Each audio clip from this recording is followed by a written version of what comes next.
Sa ikatlong taon ng paghahari ni Haring Jehoiakim sa Huda, sinalakay ni Haring Nebukadnezar ng Babylonia ang Jerusalem at sinakop ito. Pinahintulutan ng Diyos na mahulog si Jehoiakim sa mga kamay ni Nebukadnezar kasama ang ilang banal na kagamitan mula sa templo. Dinala ng hari ng Babylonia ang mga kayamanang ito sa lupain ng Shinar at inilagay sa templo ng kanyang mga Diyos. Pagkatapos inutusan ni Nebukadnezar si Aspenaz, ang pinuno ng kanyang mga opisyal, na pumili ng ilang kabataang lalaki mula sa mga Israelita, partikular mula sa maharlikang pamilya at mga mararangal na angkan. Ang mga kabataang ito ay dapat walang kapintasan sa katawan, matalino, mahusay sa pag-aaral at mabilis matuto, angkop upang maglingkod sa palasyo ng hari. Sinanay sila sa wika at kultura ng mga Babylonia bilang paghahanda sa kanilang paglilingkod sa hari. Bilang bahagi ng kanilang pagsasanay, pinagkalooban sila ng hari ng pinakamahusay na pagkain at alak mula sa kanyang hapag. Tatagal ang pagsasanay ng 3 taon at pagkatapos nito, ihaharap sila sa hari. Kabilang sa mga napili ay 4 na kabataang mula sa lipi ni Juda, sina Daniel, Hananiah, Misael at Azarias. Ngunit binigyan sila ng punong opisyal ng bagong pangalang Babilonyo. Si Daniel ay tinawag na Beltesazar, si Hananiah ay naging Sadrak, si Misael ay tinawag na Mesak at si Azarias ay naging Abednego. Ngunit ipinasiya ni Daniel na huwag madungisan ang sarili sa pagkain at alak mula sa hapag ng hari dahil hindi ito naaayon sa kanyang paniniwala. Kaya lumapit siya sa punong opisyal at humiling ng pahintulot na huwag kumain ng mga pagkaing iyon. Sa kabutihang palad, pinagkalooban ng Diyos si Daniel ng pabor sa paningin ng opisyal na may paggalang at malasakit sa kanya.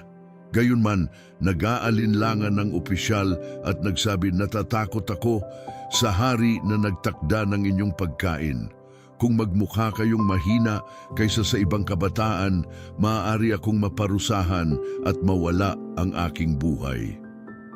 Kaya't lumapit si Daniel kay Melzar, ang tagapag-alaga sa kanya at sa 3 niyang kaibigan, at iminungkahi, "Subukin ninyo kami sa loob ng 10 araw. Hayaan ninyo kaming kumain lamang ng gulay at uminom ng tubig. Pagkatapos, ihambing ninyo ang aming kalagayan sa iba pang mga kabataang kumakain ng pagkain ng hari at gawin ninyo ang nararapat batay sa inyong makikita." Pumayag si Melzar at pinayagan silang sundin ang ganitong dieta. Pagkalipas ng 10 araw, si Daniel at ang kanyang mga kaibigan ay mas malusog at mas malakas kaysa sa ibang kabataan na kumain ng pagkain ng hari. Dahil dito, ipinagpatuloy ni Melzar ang kanilang espesyal na dieta.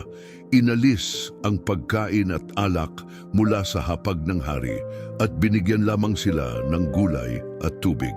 Dahil sa kanilang katapatan, pinagpala ng Diyos ang 4 na kabataang ito ng karunungan at malalim na pangunawa. Naging bihasa sila sa kaalaman at si Daniel ay pinagkalooban pa ng kakayahang magpaliwanag ng mga pangitain at panaginip. Nang matapos ang kanilang pagsasanay, iniharap sila ng punong opisyal kay Haring Nebukadnezar. Matapos silang makausap, natuklasan ng hari na walang sinumang maihahambing kina Daniel, Hananiah, Misael at Azarias. Kaya't pinili silang maglingkod sa kanyang korte. Sa bawat bagay na nangangailangan ng talino at pangunawa, natuklasan ng hari na sina Daniel at ang kanyang 3 kasama ay 10 beses na mas mahusay kaysa sa lahat ng salamangkero, tagapaghula at pantas sa buong kaharian. Nananatili si Daniel sa paglilingkod sa kaharian hanggang sa paghahari ni Haring Ciro. Sa 2 taon ng paghahari ni Nebukadnezar, nagkaroon siya ng sunod-sunod na panaginip na labis niyang ikinabahala kaya hindi siya makatulog. Upang mahanap ang sagot, ipinatawag niya ang kanyang mga salamangkero, tagapaghula, mangkukulam at pantas mula sa Kaldea at inutusan silang ipaliwanag ang kahulugan ng kanyang panaginip. Pagdating nila, sinabi niya, "Nagkaroon ako ng isang panaginip na labis akong ginulo at nais kong maunawaan ang kahulugan nito." Sumagot ang mga Kaldeo sa wika ng korte, "Mabuhay ka magpakailanman, o hari. Ipaalam mo sa amin ang iyong panaginip at ipapaliwanag namin ito sa iyo." Ngunit sumagot ang hari, "Hindi ko maalala ang panaginip. Kung hindi ninyo masasabi sa akin ang panaginip at ang kahulugan nito, haharap kayo sa matinding parusa. Subalit kung magtagumpay kayo, gagantimpalaan ko kayo ng dakilang biyaya at karangalan. Kaya sabihin ninyo sa akin ang aking panaginip at ipaliwanag ang kahulugan nito." Muling nakiusap ang mga pantas, "Kung ipapahayag ng hari ang panaginip, bibigyan namin ito ng kahulugan." Ngunit naunawaan ni Nebukadnezar ang kanilang layunin. "Alam kong binabagalan ninyo ang sagot dahil napagtanto ninyong hindi ko maalala ang panaginip. Nais ninyong linlangin ako ng huwad na paliwanag, ngunit hindi ako magpapaloko. Kung tunay kayong marurunong, ipahayag ninyo mismo ang panaginip. Sa ganoon lamang ako maniniwala na kaya ninyong bigyang kahulugan ito." Sumagot ang mga Kaldeo, "Walang sino mang tao sa mundo ang makakagawa ng hinihiling mo, mahal na hari. Wala pang pinuno, gaano man kadakila, ang humingi ng ganito sa mga salamangkero, tagapaghula o pantas. Ang hinihiling mo ay lampas sa kakayahan ng tao, tanging ang mga Diyos na hindi naninirahan sa gitna ng mga tao ang maaaring maghayag ng ganyang hiwaga." Sa narinig, labis na nagalit si Haring Nebukadnezar. Sa kanyang matinding galit, iniutos niya na patayin ang lahat ng pantas sa Babylonia. Ipinalabas ang utos at nagsimulang maghanap ang mga sundalo upang patayin sina Daniel at ang kanyang mga kasama ang iba pang pantas. Nang dumating si Aryok, ang pinuno ng bantay hari, upang isagawa ang utos, humarap si Daniel na may karunungan at kapanatagan. Tinanong niya si Aryok, "Bakit naglabas ang hari ng ganitong mabagsik at agarang utos?" Ipinaliwanag ni Aryok kay Daniel ang buong pangyayari. Pagkarinig nito, agad na nagtungo si Daniel sa hari at humiling ng karagdagang panahon. Tiniyak niyang maihahayag niya ang kahulugan ng panaginip. Pagkatapos, bumalik siya sa kanyang bahay at ibinahagi kina Hananiah, Misael at Azarias ang nangyari. Sama-sama silang nanalangin at humingi ng habag sa Diyos na ipahayag sa kanila ang lihim upang hindi sila mapatay kasama ng iba pang pantas ng Babylonia. Kinagabihan, ipinaalam ng Diyos kay Daniel ang hiwaga sa pamamagitan ng isang pangitain. Sa labis na pasasalamat, pinuri ni Daniel ang Diyos ng langit na nagsabi, "Purihin ng pangalan ng Diyos magpakailanman, sapagkat siya lamang ang may-ari ng karunungan at kapangyarihan. Siya ang humuhubog ng panahon, nagpapabagsak at nagtataas ng mga hari. Siya ang nagbibigay ng talino sa marurunong at kaalaman sa mga may pangunawa. Ipinapahayag niya ang mga lihim at malalalim na bagay sapagkat nakikita niya ang nasa kadiliman at ang liwanag ay sumasa kanya. Pinupuri at pinasasalamatan kita, O Diyos ng aking mga ninuno, sapagkat pinagkalooban mo ako ng karunungan at lakas. Sinagot mo ang aming panalangin at ipinahayag mo sa amin ang panaginip ng hari." Agad na lumapit si Daniel kay Aryok, ang opisyal na inatasang isagawa ang pagpatay sa mga pantas ng Babylonia. Sinabi niya, "Huwag mo silang patayin. Dalhin mo ako sa hari at ipapahayag ko ang kahulugan ng kanyang panaginip." Mabilis na dinala ni Aryok si Daniel kay Haring Nebukadnezar at sinabi, "Nakahanap ako ng isang lalaking kabilang sa mga bihag mula sa Yuda na makakapagpaliwanag ng panaginip ng hari." Tumalikod ang hari kay Daniel na tinatawag ding Beltesazar at nagtanong, "Totoo bang kaya mong sabihin sa akin ang panaginip ko at ipaliwanag ang kahulugan nito?" Nakaharap sa hari, sumagot si Daniel, Walang sino mang pantas, astrologo, salamangkero o manghuhula ang makakapagpahayag ng lihim na hiniling mo. Ngunit may isang Diyos sa langit na naghahayag ng mga hiwaga at ipinakita niya kay Haring Nebukadnesar kung ano ang mangyayari sa hinaharap. Ang iyong panaginip at ang mga pangitaing dumating sa iyong isipan habang ikaw ay nakahiga ay isang sulyap sa darating na panahon. Tungkol sa akin, hindi ito inihayag dahil sa anumang natatanging karunungan na taglay ko higit sa iba. Sa halip, ipinaalam ito ng Diyos para sa kapakanan ng mga naghahanap ng pangunawa, upang ikaw, O Hari, ay malaman ang kahulugan ng iyong panaginip at ang mga bagay na bumagabag sa iyong puso. Nagpatuloy si Daniel, mahal na hari, sa iyong panaginip, nakita mo ang isang napakalaking rebulto, isang anyong maningning at nakakatakot tingnan. Ang ulo nito ay dalisay na ginto, ang dibdib at mga bisig ay pilak, ang tiyan at mga hita ay tanso, ang mga binti ay bakal, at ang mga paa ay pinaghalong bakal at putik. Habang pinagmamasdan mo ito, isang bato ang nahugot, hindi sa pamamagitan ng kamay ng tao, at tinamaan ito ang mga paa ng rebulto na nagpatumba rito. Pagkatapos ang buong istruktura, bakal, putik, tanso, pilak at ginto, ay nagkapira-piraso at naging alikabok, gaya ng ipa sa giikan sa tag-init. Hinipan ito ng hangin hanggang sa walang natirang bakas. Ngunit ang batong tumama sa rebulto ay lumaki at naging isang napakalaking bundok na pumuno sa buong mundo. Ito ang iyong panaginip at ngayon ipapaliwanag ko ang kahulugan nito. O Hari, ikaw ang pinakadakila sa mga pinuno. Ang Diyos ng langit ang nagbigay sa iyo ng kapangyarihan, lakas at kaluwalhatian. Ipinailalim niya sa iyong pamamahala ang lahat ng tao, hayop at mga ibon. Kaya't ikaw ang pinakamataas na awtoridad, ikaw ang kumakatawan sa ulong ginto sa pangitain. Subalit pagkatapos ng iyong paghahari, lilitaw ang isa pang kaharian na mas mahina kaysa sa iyo. Pagkatapos, ang ikatlong kaharian na kinakatawan ng tanso ay maghahari at sasakop sa buong mundo. Kasunod nito, lilitaw ang ikaapat na kaharian, matibay gaya ng bakal. Kung paanong ang bakal ay dumudurog at bumabasag ng lahat, dudurugin din ng kahariang ito ang iba pang mga kaharian.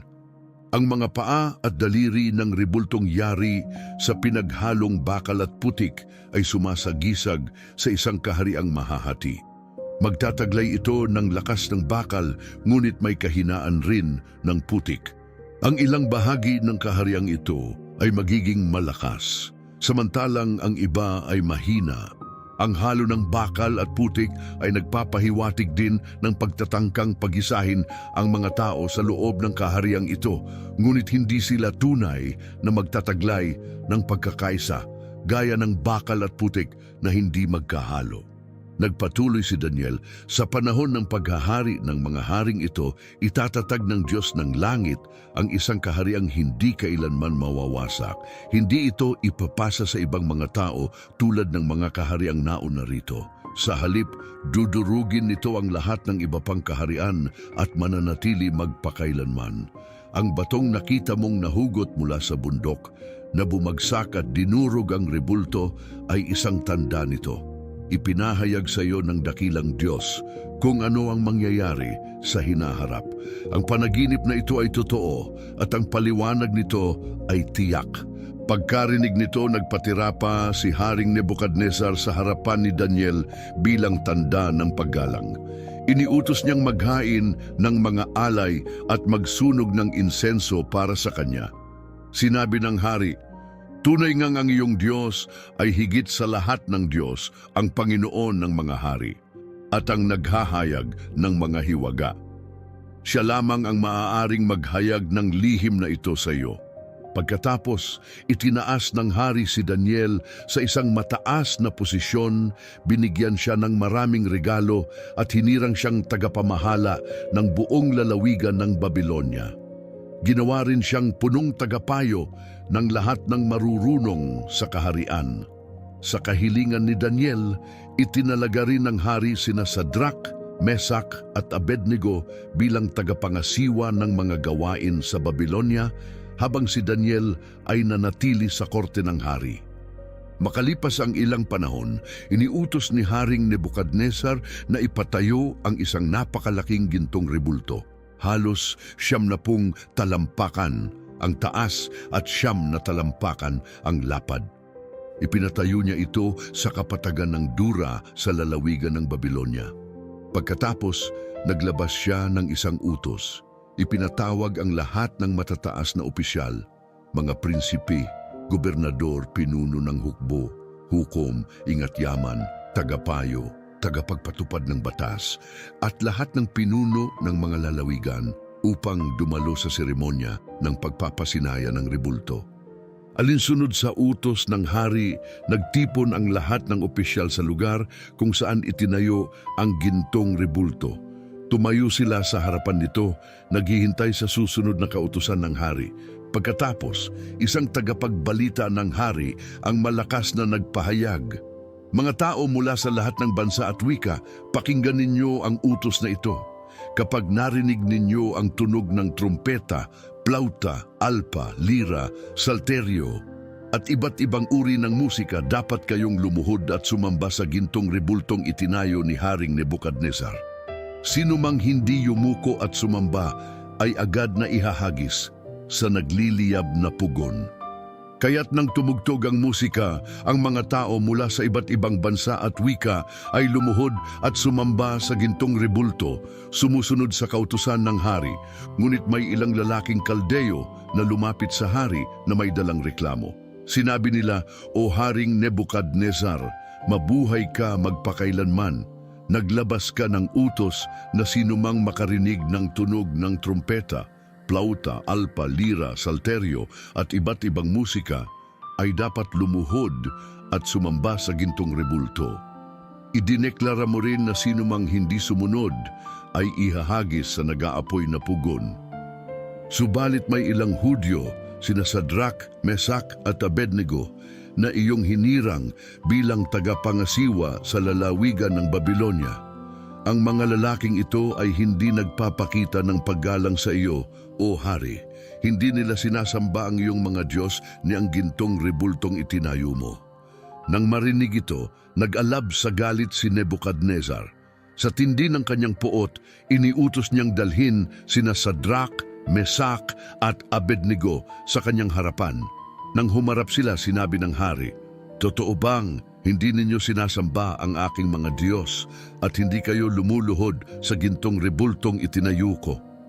Bibigyan ko kayo ng isa pang pagkakataon," sabi ni Haring Nebukadnezar. "Kapag narinig ninyo ang tunog ng trumpeta, plauta, alpa, lira, salterio at iba't ibang uri ng musika, at lumuhod kayo upang sambahin ang rebultong itinayo ko, magiging maayos ang lahat. Ngunit kung tatanggihan ninyo, agad kayong ihahagis sa naglalagablab na pugon. At sabihin ninyo sa akin, anong Diyos ang makapagliligtas sa inyo mula sa aking kamay?" Nakaharap sa hari, matatag na sumagot sina Sadrach, Mesach at Abednego, "O Haring Nebukadnezar, hindi namin kailangang ipagtanggol ang aming sarili tungkol sa bagay na ito. Kung ihahagis man kami sa naglalagablab na pugon, ang Diyos na aming pinaglilingkuran ay makapagliligtas sa amin at ililigtas niya kami mula sa iyong kamay, o Hari. Ngunit kahit hindi niya kami iligtas, tandaan mo ito, hinding-hindi kami maglilingkod sa iyong mga Diyos, niluluhod sa gintong rebultong itinayo mo." Sa narinig, lalo pang nag-apoy sa galit si Nebukadnezar. Nagbago ang kanyang ekspresyon at sa matinding puot, iniutos niyang painitin ang pugon ng 7 beses na higit sa karaniwan. Pagkatapos, inutusan niya ang pinakamalalakas na sundalo sa kanyang hukbo. Nagapusin sina Sadrach, Mesach at Abednego at ihagis sila sa naglalagablab na apoy. Ang 3 lalaki ay mahigpit na iginapos habang nakasuot pa rin ng kanilang mga balabal, pantalon, turbante at iba pang kasuotan. At inihagis sila sa nagngangalit na apoy. Napakainit ng pugon at napakabilis ng utos ng hari kaya't namatay ang mismong mga sundalong nagtapon sa kanila. Ngunit isang nakagugulat na pangyayari ang naganap. Biglang tumayo si Haring Nebukadnesar na may pagkamangha. Lumingon siya sa kanyang mga tagapayo at nagtanong, "Hindi ba't 3 lalaking nakagapos ang inihagis natin sa apoy?" "Opo, mahal na hari," sagot nila. Ngunit lumaki ang mga mata ng hari sa pagtataka at sinabi, "Tingnan ninyo!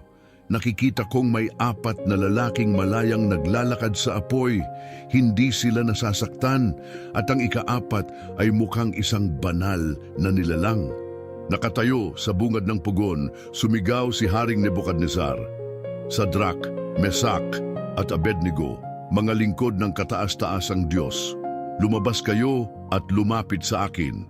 Agad namang lumabas ang 3 mula sa apoy na walang bakas ng anumang pinsala.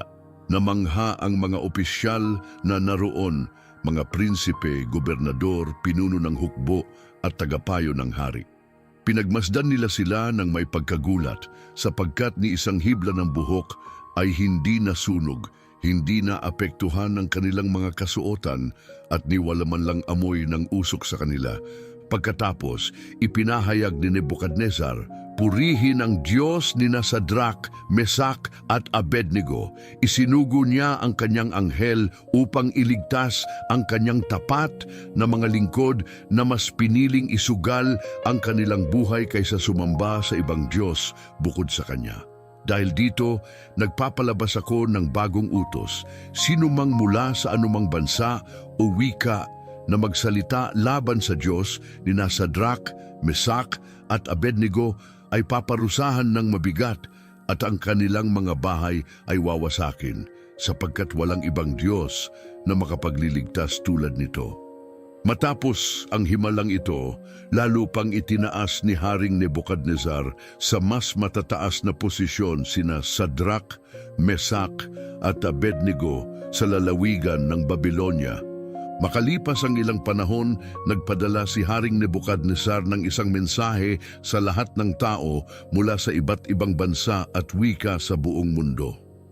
"Naway dumami ang inyong kapayapaan.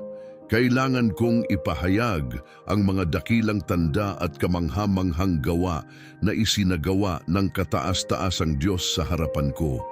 Ang kanyang mga himala ay tunay na kahanga-hanga at ang kanyang kapangyarihan ay walang katulad. Ang kanyang kaharian ay walang hanggan at ang kanyang pamamahala ay magpapatuloy mula sa salinlahi hanggang sa salinlahi.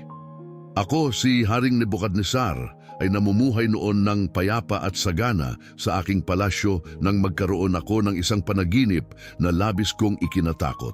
Ang mga pangitaing nakita ko habang ako'y nakahiga ay labis na bumagabag sa akin at hindi ako mapanatag. Kaya iniutos kong ipatawag ang lahat ng marurunong sa Babylonia upang ipaliwanag ang kahulugan ng aking panaginip. Isa-isang dumating ang mga salamangkero, astrologo, kaldeo at mga manghuhula at isinalaysay ko sa kanila ang aking panaginip. Ngunit kahit gaano pa sila karunong, wala ni isa man ang makapagbigay ng paliwanag. Sa wakas, dumating si Daniel na tinatawag ding Beltesazar, ang pangalang ibinigay sa kanya ayon sa aking Diyos. Alam kong kakaiba siya sapagkat nasa kanya ang espiritu ng mga banal na Diyos. Dahil sa kanyang pambihirang karunungan, sinabi ko sa kanya, "Beltesazar, pinuno ng mga salamangkero, alam kong nasa iyo ang espiritu ng mga banal na Diyos at walang hiwagang hindi mo kayang ipaliwanag. Sabihin mo sa akin ang kahulugan ng aking panaginip." Sa aking pangitain, nakita ko ang isang napakalaking punong kahoy na nakatayo sa gitna ng daigdig na ang taas ay abot hanggang sa langit. Matatag at marilag ito at ang mga sanga nito ay umaabot sa bawat sulok ng mundo. Ang mga dahon nito ay malago at maganda at hitik ito sa bunga na nagbibigay ng pagkain sa lahat. Ang mga hayop ay nakasilong sa lilim nito. Ang mga ibon ay naninirahan sa mga sanga nito at bawat nilalang ay nabubuhay dahil dito. Habang ako'y nakahiga, may lumitaw na pangitain sa akin. Isang banal na mensahero, isang nilalang mula sa langit, ang bumaba at nagsalita ng malakas. Putulin ang malaking punong kahoy, tabasin ang mga sanga nito, alisin ang mga dahon, at ikalat ang mga bunga. Hayaang magsitakas ang mga hayop na sumisilong sa ilalim nito, at ang mga ibon na nakatira sa mga sanga nito ay magsilipad. Ngunit iwan ang tuod at mga ugat nito sa lupa, nakatali ng mga bakal at tanso na paliligiran ng damo sa parang. Hayaang mabasa ito ng hamog ng langit at mamuhay ito kasama ng mga hayop sa parang. Alisin ang pusong makatao at palitan ito ng pusong parang sa hayop. Magpatuloy ito sa loob ng 7 panahon. Ibinigay ang utos na ito ng mga tagapagbantay at ipinahayag ng mga banal na nilalang upang maunawaan ng lahat na ang kataas-taasang Diyos ang naghahari sa mga kaharian ng tao. Siya ang nagbibigay ng kapangyarihan sa sino mang kanyang piliin kahit pa ang pinakamababa sa mga tao. Ako si Haring Nebukadnesar ay nagkaroon ng panaginip na ito. Ngayon, Beltesazar, sabihin mo sa akin ang kahulugan nito. Wala ni isa sa mga pantas ng aking kaharian ang nakapagpaliwanag nito, ngunit alam kong kaya mo sapagkat nasa iyo ang espiritu ng mga banal na Diyos. Nang marinig ito, si Daniel na tinatawag ding Beltesazar ay nanatiling tahimik ng matagal, lubhang nabagabag dahil sa pangitain. Napansin ng hari ang kanyang pagkabalisa at sinabi, Beltesazar, huwag mong hayaang ang panaginip o ang kahulugan nito ay gumambala sa iyo. Si Beltesazar ay sumagot, Aking Panginoon, naway ang panaginip na ito ay mangyari sa iyong mga kaaway at ang kahulugan nito ay para sa iyong mga kalaban. Ang punong kahoy na nakita mo sa iyong panaginip ang lumaki at lumakas, umabot sa langit at nakita sa buong mundo. May malalagong dahon, maraming bunga, at nagbigay ng kanlungan sa mga hayop at ibon, ay ikaw, o hari. Lumakas ka at lumawak ang iyong kapangyarihan hanggang sa langit, at ang iyong kaharian ay umabot sa dulo ng daigdig. Ngunit nakita mo rin na may isang sugo mula sa langit na bumaba at nag-utos na putulin at wasakin ang punong kahoy, ngunit iwan ang tuod at mga ugat nito sa lupa, tinalian ng bakal at tanso, na palilibutan ng damo sa parang. Ito ay mababasa ng hamog ng langit at mamumuhay kasama ng may ilap na hayop hanggang lumipas ang 7 yugto ng panahon. Ito, o hari, ang kahulugan ng iyong panaginip at ang pasya ng kataas-taasang Diyos laban sa iyo. Itataboy ka mula sa lipunan ng tao at mamumuhay kasama ng may ilap na hayop. Kakain ka ng damo tulad ng baka at mababasa ng hamog ng langit.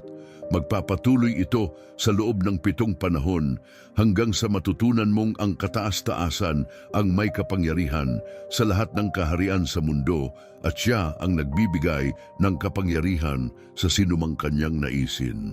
Ang iniwang tuod at mga ugat sa lupa ay nangangahulugan na maibabalik sa iyo ang iyong kaharian kapag kinilala mo na ang langit ang may kapangyarihan sa lahat. Kaya't, o hari, pakinggan mo ang aking payo. Talikuran mo ang iyong mga kasalanan at gawin ang matuwid. Maging mahabagin ka sa mga mahihirap at marahil ay magtatagal pa ang iyong kasaganaan. At ang lahat ng ito ay nangyari ayon sa sinabi. Makalipas ang 1 taon, habang naglalakad si Haring Nebukadnesar sa bubungan ng kanyang palasyo sa Babylonia, tinitingnan niya ang kanyang kaharian at sinabi, Hindi ba ito ang dakilang Babylonia na aking itinayo sa pamamagitan ng sarili kong lakas at para sa aking sariling kaluwalhatian? Ngunit bago pa siya makatapos magsalita, isang tinig mula sa langit ang nagsabi, Haring Nebukadnesar, inalis na sa iyo ang iyong kaharian. Itataboy ka mula sa lipunan ng tao at mamumuhay kasama ng may ilap na hayop. Kakain ka ng damo tulad ng baka at 7 panahon ang lilipas hanggang sa kilalanin mong ang kataas-taasan lamang ang may kapangyarihan sa lahat ng kaharian ng tao at siya ang nagbibigay ng kapangyarihan sa sinumang kanyang naisin. Sa sandaling iyon, natupad ang hula. Pinalayas si Nebukadnezar mula sa kanyang bayan. Namuhay siya sa ilang, kumakain ng damo tulad ng baka, at ang kanyang katawan ay nabasa ng hamog ng langit. Sa paglipas ng panahon, humaba ang kanyang buhok tulad ng balahibo ng agila, at ang kanyang mga kuko ay naging parang pangalmot ng ibon. Ngunit nang dumating ang itinakdang panahon, itinaas ko si Nebukadnezar, ang aking mga mata sa langit, at nagbalik ang aking katinuan. Pinuri at pinarangalan ko ang kataas-taasang Diyos na nabubuhay magpakailanman. Ang kanyang kaharian ay walang hanggan at ang kanyang kapangyarihan ay mula sa salinlahi hanggang salinlahi. Sa harap niya, ang lahat ng tao sa mundo ay walang halaga. Ginagawa niya ang nais niya sa langit at sa lupa, at walang sino man ang maaaring humadlang sa kanyang kalooban. Sa sandaling iyon, bumalik ang aking katinuan, at kasabay nito, bumalik din ang aking karangalan at ang kaluwalhatian ng aking kaharian. Hinanap akong muli ng aking mga tagapayo at maharlika, at muling naibalik ako bilang hari na may higit pang kadakilaan kaysa dati. Ngayon ako si Nebukadnezar ay nagpupuri, nagbibigay ng dangal at lumuluwalhati sa hari ng langit. Ang kanyang mga gawa ay tunay, ang kanyang mga pasya ay makatarungan, at kaya niyang magpapakumbaba sa sino mang nagmamataas. Makalipas ang ilang panahon, si Haring Belshazzar ay nagdaos ng isang marangyang piging para sa 1,000 maharlika. Habang sila'y nagiinuman, iniutos niya, "Dalhin ang mga gintong at pilak na kopa na kinuha ng aking ama, si Nebukadnezar, mula sa templo sa Jerusalem. Hayaan nating inumin ito ng aking mga prinsipe, mga asawa at mga alipin." Kaya't dinala nila ang mga sagradong sisidlan mula sa templo ng Diyos sa Jerusalem, at uminom mula rito ang hari at ang kanyang mga panauhin. Habang sila'y nagiinuman, pinuri nila ang kanilang mga Diyos-Diyosan, mga ginawang ginto, pilak, tanso, bakal, kahoy at bato. Ngunit biglang lumitaw ang isang misteryosong kamay. Ang mga daliri nito ay nagsimulang magsulat sa pader na malapit sa ilawan sa palasyo ng hari. Napatitig si Belshazzar sa paggalaw ng kamay, natulala sa takot, namutla ang kanyang mukha, binalot siya ng pangamba at nanginig ng husto ang kanyang mga tuhod. Sa matinding pagkalito, sumigaw ang hari at ipinatawag ang kanyang mga astrologo, mga mangkukulam at marurunong. Sinabi niya, "Ang sinumang makakabasa at makakapagpaliwanag sa sulat na ito ay bibihisan ng maharlikang pula, bibigyan ng gintong kwintas at gagawing pangatlong pinakamakapangyarihan sa kaharian."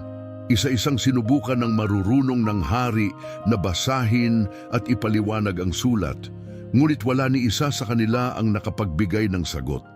Lalo lamang itong nagpalala sa takot ni Belshazzar, lalong dumilim ang kanyang mukha sa pag-aalala at natigilan sa takot ang kanyang mga maharlika. Habang naguguluhan ang hari at ang kanyang mga panauhin, pumasok ang reyna sa bulwagan matapos marinig ang nangyari. Buo ang kanyang loob nang sabihin niya, "O Haring Belshazzar, mabuhay ka magpakailanman. Huwag mong hayaan na ito'y magdulot sa iyo ng takot o madiliman ang iyong mukha sa pangamba. May isang tao sa iyong kaharian na taglay ang espiritu ng mga banal na Diyos. Noong panahon ng iyong ama, si Haring Nebukadnezar, nakilala siya dahil sa pambihirang talino, pangunawa at karunungang kasing dakila ng sa mga Diyos. Dahil sa kanyang kakayahang magpaliwanag ng mga panaginip, lumutas ng mahihirap na palaisipan at ipaliwanag ang mga hiwaga, ginawa siyang pinuno ng lahat ng mahikero, astrologo at manghuhula. Ang taong ito ay si Daniel na tinawag ng iyong ama na Belteshazzar. Ipag-utos mong dalhin siya rito at tiyak na ipapaliwanag niya ang kahulugan ng sulat na ito." Agad na ipinatawag si Daniel at dinala sa harapan ng hari. Tiningnan siya ni Belshazzar at sinabi, "Ikaw ba si Daniel, isa sa mga dinalang bihag mula sa Huda na kinuha ng aking ama mula sa Jerusalem? Narinig ko ang tungkol sa iyo na taglay mo ang espiritu ng mga Diyos at may pambihirang talino, pangunawa at karunungan. Sinubukan na ng aking marurunong at mga astrologo na basahin at ipaliwanag ang sulat na ito, ngunit wala ni isa sa kanila ang nakapagbigay ng sagot. Ngunit narinig ko rin na kaya mong ipaliwanag ang mga tanda at lumutas ng mahihirap na palaisipan. Kung mababasa mo ang sulat na ito at maipapaliwanag ang kahulugan nito, bibihisan kita ng maharlikang pula, bibigyan ng gintong kuwintas at gagawin kitang pangatlong pinakamakapangyarihan sa kaharian." Tumayo si Daniel sa harap ng hari at sumagot, "Itabi mo ang iyong mga handog para sa iba at ang iyong gantimpala ay ibigay mo na lamang sa iba. Gayunpaman, babasahin ko ang isinulat at ipapaliwanag ko sa iyo ang kahulugan nito. O hari, ang kataas-taasang Diyos ay nagbigay sa iyong ama, si Nebukadnezar, ng isang dakilang kaharian kasama ang kapangyarihan, kaluwalhatian at karangalan. Dahil sa kadakilaang ibinigay sa kanya, ang lahat ng tao mula sa iba't ibang bansa, wika at lupain ay natakot at gumalang sa kanya. Mayroon siyang ganap na kapangyarihan. Maaari niyang patayin ang sinumang nais niya, iligtas ang sinumang piliin niya, itaas ang ilan sa kapangyarihan at ibagsak ang iba. Ngunit nang naging palalo si Nebukadnezar at pinatigas ang kanyang puso sa pagmamataas, inalis sa kanya ang kanyang trono at ang kanyang maharlikang kaluwalhatian. Itinaboy siya mula sa lipunan ng tao. Nagkaroon siya ng isip tulad ng isang hayop at namuhay siya kasama ng maiilap na hayop. Kumain siya ng damo tulad ng baka at ang kanyang katawan ay nabasa ng hamog ng langit hanggang sa tuluyan niyang makilala na ang kataas-taasang Diyos lamang ang may kapangyarihan sa lahat ng kaharian ng tao at siya ang nagpapasya kung sino ang maghahari. Ngunit ikaw, Belshazzar, na kanyang anak, ay hindi nagpakumbaba kahit na alam mo ang lahat ng ito. Sa halip, itinaas mo ang iyong sarili laban sa Panginoon ng langit.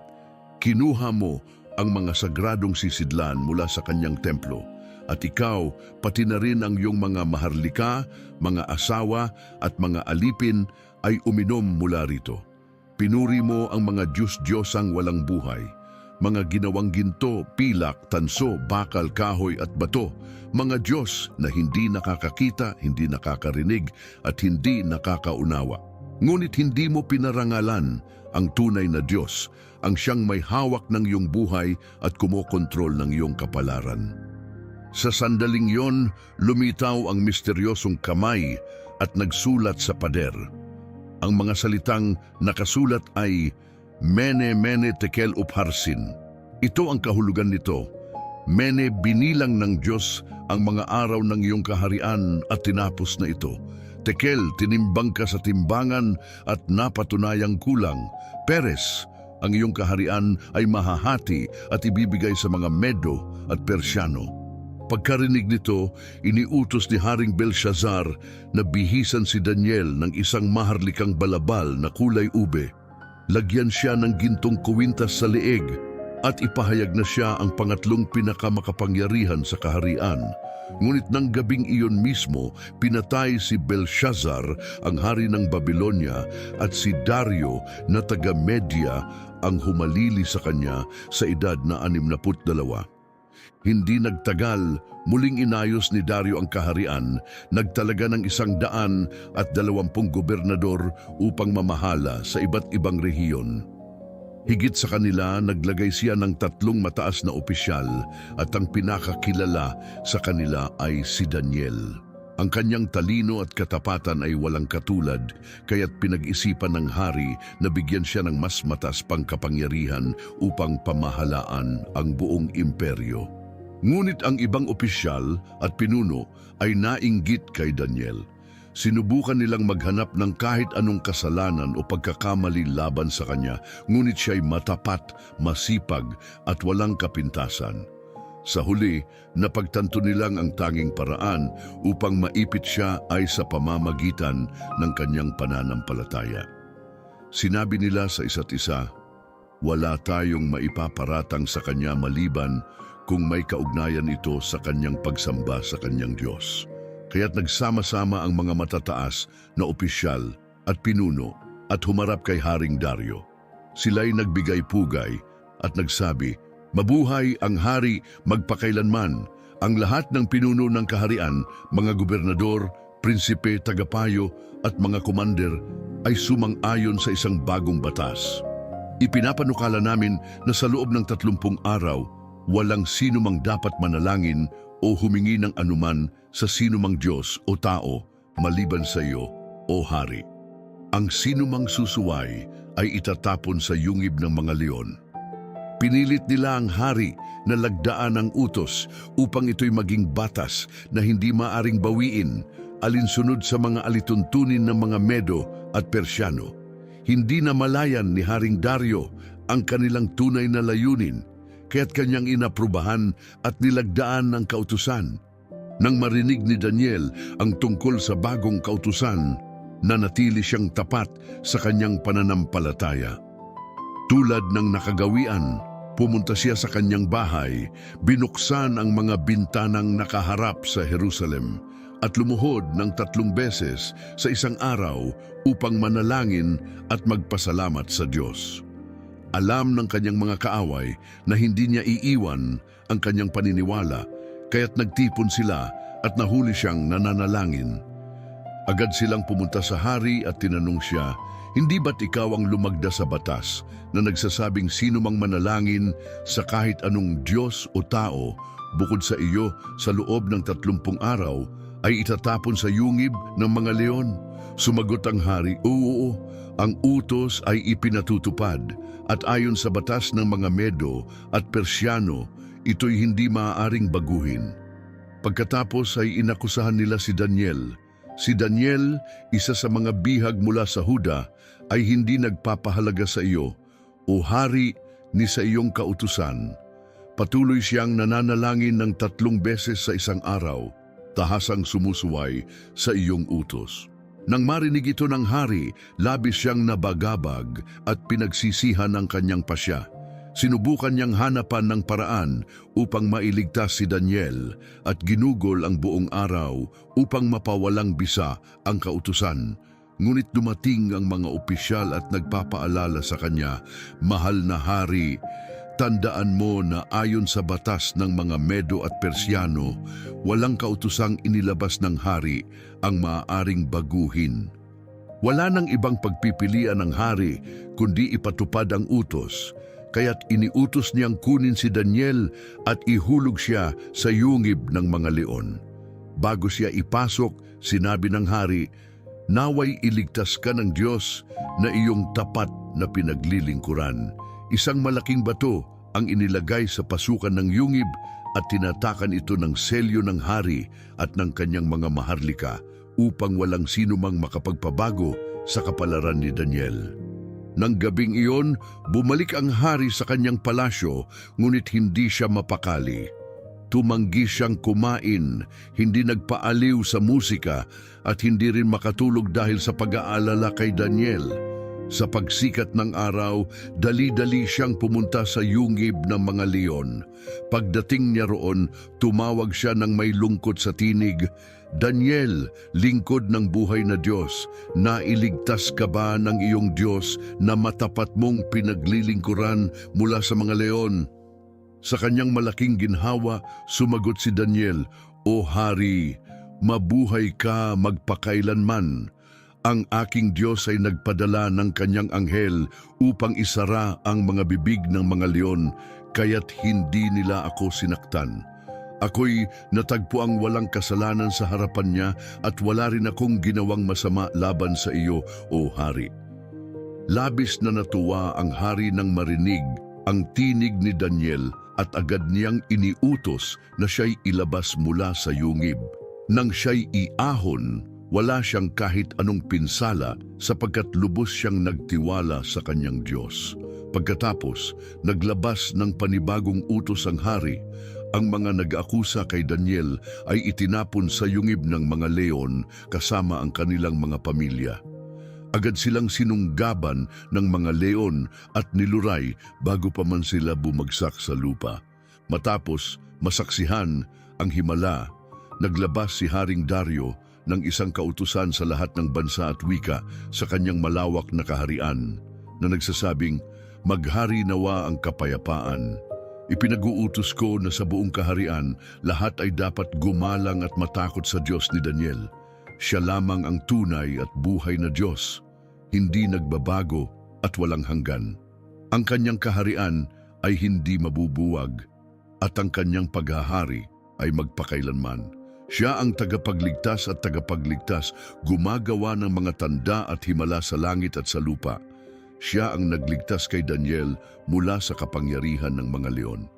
Dahil sa kanyang matibay na pananampalataya, patuloy na pinagpala si Daniel sa panahon ng paghahari ni Dario at kalaunan ni Haring Ciro ng Persya.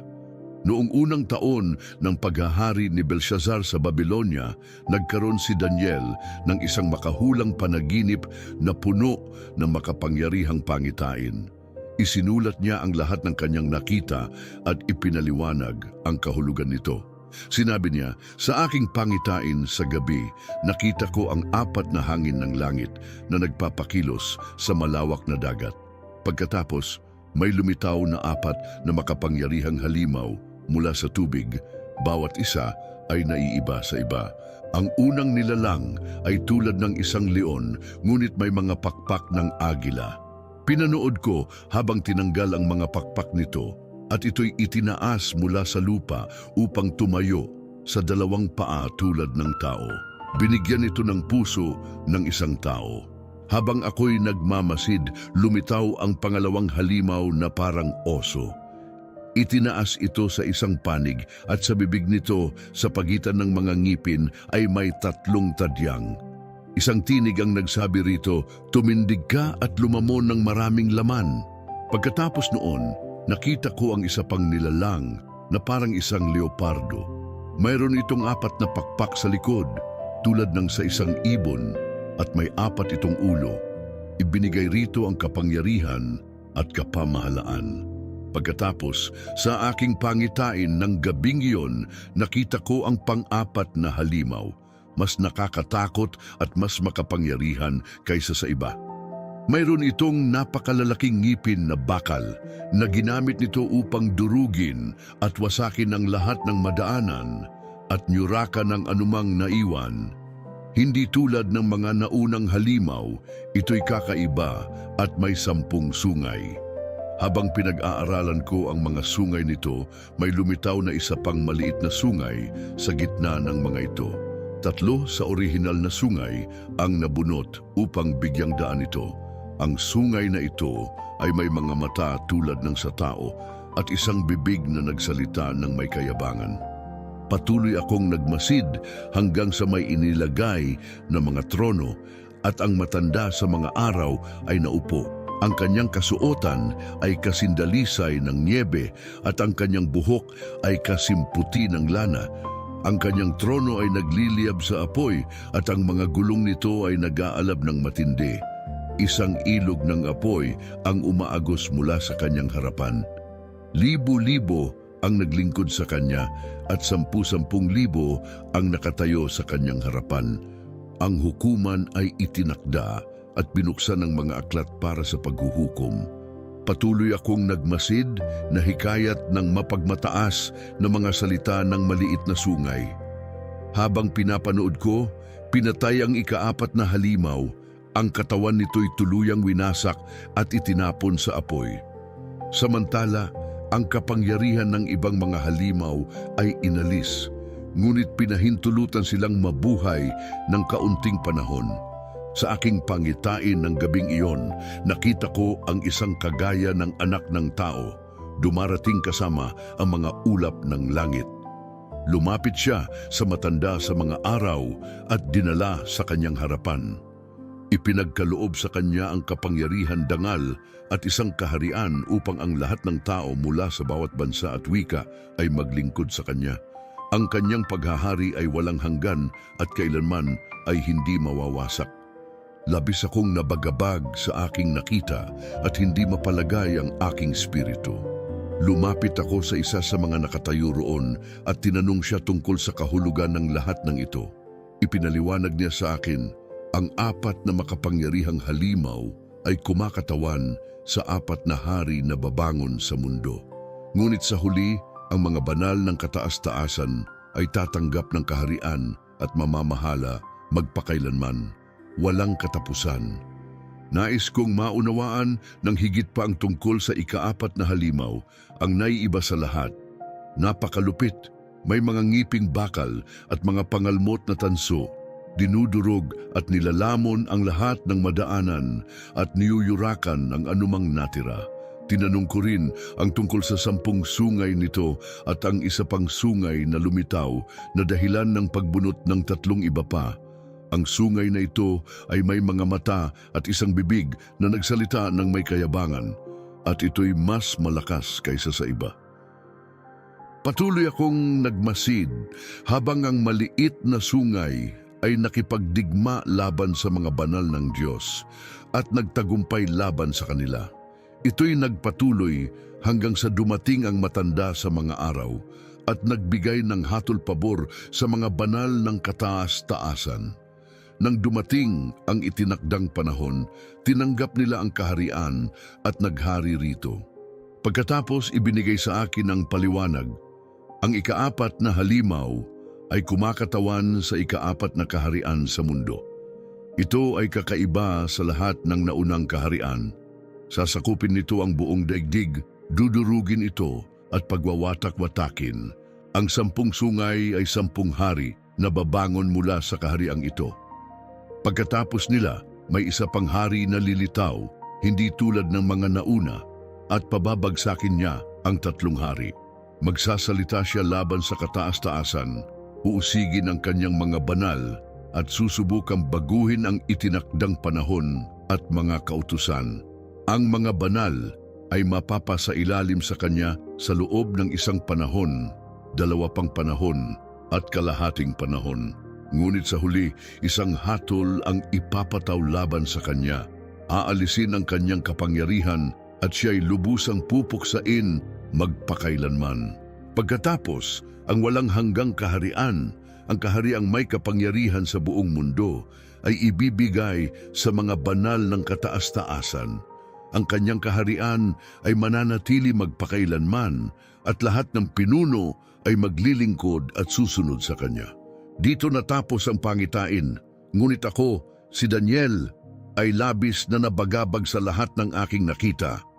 Ang aking isipan ay hindi mapanatag at nagbago ang aking mukha dahil sa matinding pangamba, ngunit iningatan ko ang lahat ng ito sa aking puso. Sa 3 taon ng paghahari ni Haring Belshazzar, nakatanggap akong muli ng isang pangitain kasunod ng nauna kong nakita. Sa pangitaing ito, natagpuan ko ang aking sarili sa kuta ng Susa na nasa lalawigan ng Elam. Habang nakatingin ako sa paligid, naroon ako sa tabi ng Ilog Ulay. Nang itinaas ko ang aking paningin, nakita ko ang isang lalaking tupa na nakatayo sa tabi ng ilog. Mayroon itong 2 sungay, parehong mahaba, ngunit ang isa ay mas mataas kaysa sa isa at ito'y lumitaw ng mas huli. Ang tupa ay sumugod pa kanluran, pahilaga at patimog, sinisira ang lahat ng madaanan. Walang nilalang na nakatayo laban dito at walang sinuman ang makapagliligtas sa sinumang nasa kanyang kapangyarihan. Ginawa nito ang anumang nais at lalo pang lumakas. Habang pinag-iisipan ko ito, biglang lumitaw ang isang lalaking kambing mula sa kanluran, gumagalaw ng napakabilis na parang hindi man lang lumalapat ang mga paa nito sa lupa. Ang kambing na ito ay may isang napaka-prominenteng sungay sa pagitan ng mga mata. Mabilis nitong sinalakay ang lalaking tupa na may 2 sungay na nakita ko sa tabi ng ilog. Sa matinding galit, tinamaan nito ang tupa at binali ang dalawang sungay nito. Walang lakas ang tupa upang lumaban, kaya't ito'y ibinagsak sa lupa at niyurakan. Walang sinuman ang makapagliligtas dito mula sa kapangyarihan ng kambing. Lalong naging makapangyarihan ng kambing, ngunit sa rurok ng kanyang lakas, nabali ang kanyang dakilang sungay. Sa halip nito, lumitaw ang apat na kapansin-pansing sungay na nakaturo sa apat na panig ng mundo. Mula sa isa sa mga sungay na ito, may lumitaw na isang maliit na sungay na lumakas ng lumakas. Pinalawak ang kapangyarihan nito patungong timog, silangan at hanggang sa maringal na lupain. Ang maliit na sungay na ito ay naging napakalakas. Ano pat hinamon nito maging ang hukbo ng langit. Ibinagsak nito sa lupa ang ilan sa mga bituin at niyurakan ang mga ito. Itinaas pa nito ang sarili laban sa prinsipe ng hukbo ng langit, tinigil ang araw-araw na paghahandog at nilapastangan ng banal na santuwaryo. Dahil sa kasalanan, ipinailalim sa kanyang kapangyarihan ang mga pang-araw-araw na alay at kanyang niyurakan ang katotohanan, nagtagumpay sa lahat ng kanyang ginawa. Habang patuloy akong nagmamasid, narinig kong may dalawang makalangit na nilalang na nag-uusap. Ang isa ay nagtanong, gaano katagal magtatagal ang pangitaing ito? Ang pagtigil ng araw-araw na handog, ang paghihimagsik na nagdudulot ng pagkawasak, at ang pagyurak sa santuaryo at sa mga tao. Sumagot ang isa, ito'y magtatagal ng 2,300 araw at pagkatapos ang santuaryo ay muling lilinisin. Matapos makita ang pangitaing ito, sinikap kong maunawaan ang kahulugan nito. Habang iniisip ko ito, biglang may lumitaw sa aking harapan na tila isang tao. Pagkatapos, narinig ko ang isang tinig mula sa ilog-ulay na nagsabi, Gabriel, ipaliwanag mo ang pangitaing ito sa taong ito. Habang papalapit sa akin si Gabriel, natakot ako ng labis at napasubsob sa lupa. Ngunit sinabi niya, makinig kang mabuti, anak ng tao, sapagkat ang pangitaing ito ay tungkol sa panahon ng wakas. Habang siya'y nagsasalita, nawalan ako ng malay at bumagsak ng nakadapa. Ngunit hinipo niya ako at itinayo. Pagkatapos, sinabi niya, ipapakita ko sa iyo kung ano ang mangyayari sa katapusan ng mga pangyayaring ito, sapagkat ang takdang panahon ng katuparan ay malapit na. Ang lalaking tupa na may 2 sungay na iyong nakita ay kumakatawan sa mga hari ng Media at Persya. Ang lalaking kambing ay sumasagisag sa kaharian ng Gresya at ang natatanging sungay nito ay ang unang dakilang hari. Ngunit nang mabali ang sungay na iyon, lumitaw ang 4 na kaharian bilang kapalit nito. Gayunman, ang mga kahariang ito ay hindi magiging kasing lakas ng nauna. Sa mga huling araw ng mga kahariang ito, kapag ang kasamaan ay umabot sa rurok nito, isang malupit at tusong hari ang babangon sa kapangyarihan. Siya'y magiging makapangyarihan, ngunit hindi sa pamamagitan ng sariling lakas. Magdudulot siya ng matinding pagkawasak at magtatagumpay sa kanyang mga balak. Magdadala ng kapahamakan sa mga makapangyarihan at sa mga banal ng Diyos. Sa pamamagitan ng kanyang katusuhan, palalaganapin niya ang pandaraya at magpapalalo sa kanyang puso. Mapanlinlang siyang magdadala ng kapayapaan, ngunit sa huli, siya mismo ang hahamon sa prinsipe ng mga prinsipe. Gayunman, siya'y mawawasak, hindi sa pamamagitan ng kamay ng tao. Ang pangitaing ito tungkol sa mga gabi at umaga ay totoo. Gayunpaman, itago mo ito, sapagkat ito'y para sa isang malayong hinaharap. Pagkatapos nito ako, si Daniel, ay labis na nanghina. Nawalan ako ng malay at nagkasakit sa loob ng ilang araw. Ngunit nang gumaling ako, bumalik ako sa aking gawain sa paglilingkod sa hari. Subalit ang pangitain ay nag-iwan sa akin ng matinding pangamba. Walang sinuman sa aking paligid ang nakaunawa ng kahulugan nito. Sa unang taon ng paghahari ni Haring Dario, anak ni Ahasuero, mula sa lahi ng mga Medo na ginawang pinuno ng kaharian ng mga Kaldeo, sinuri ko si Daniel ang mga kasulatan. Napagtanto kong ayon sa mga isinulat ng propetang Jeremias, ang pagkawasak ng Jerusalem ay magtatagal ng 70 taon. Nang maunawaan ko ito, buong puso akong humarap sa Panginoong Diyos sa panalangin at pagsusumamo. Ako'y nag-ayuno, nagdamit ng sako, at nagbuhos ng abo sa aking sarili bilang tanda ng pagsisisi. Buong puso kong ipinanalangin at ipinahayag sa Panginoon, O Panginoon, dakila at kamanghamanghang Diyos, na tumutupad ng tipan at nagpapakita ng awa sa mga umiibig sa iyo at sumusunod sa iyong mga utos. Kami nagkasala, gumawa ng kasamaan, at lumayo sa iyong mga kautusan at kahatulan. Hindi namin pinakinggan ang iyong mga propetang nagsalita sa iyong pangalan sa aming mga hari, mga prinsipe, mga ninuno, at sa buong bayan ng lupain. O Panginoon, matuwid ka, ngunit kami ay napuno ng kahihiyan. Ang bayan ng Huda at Jerusalem, pati na rin ang buong Israel, maging ang malapit o ang nangalat sa malalayong lupain. Dala namin ang kahihiyang ito dahil nagkasala kami laban sa iyo. Ang aming mga hari, mga prinsipe at mga ninuno ay kasama sa kahihiyan sapagkat lahat kami ay tumalikod sa iyo. Ngunit ikaw, O Panginoon naming Diyos, ay puspos ng awa at kapatawaran kahit na kami ay naghimagsik laban sa iyo.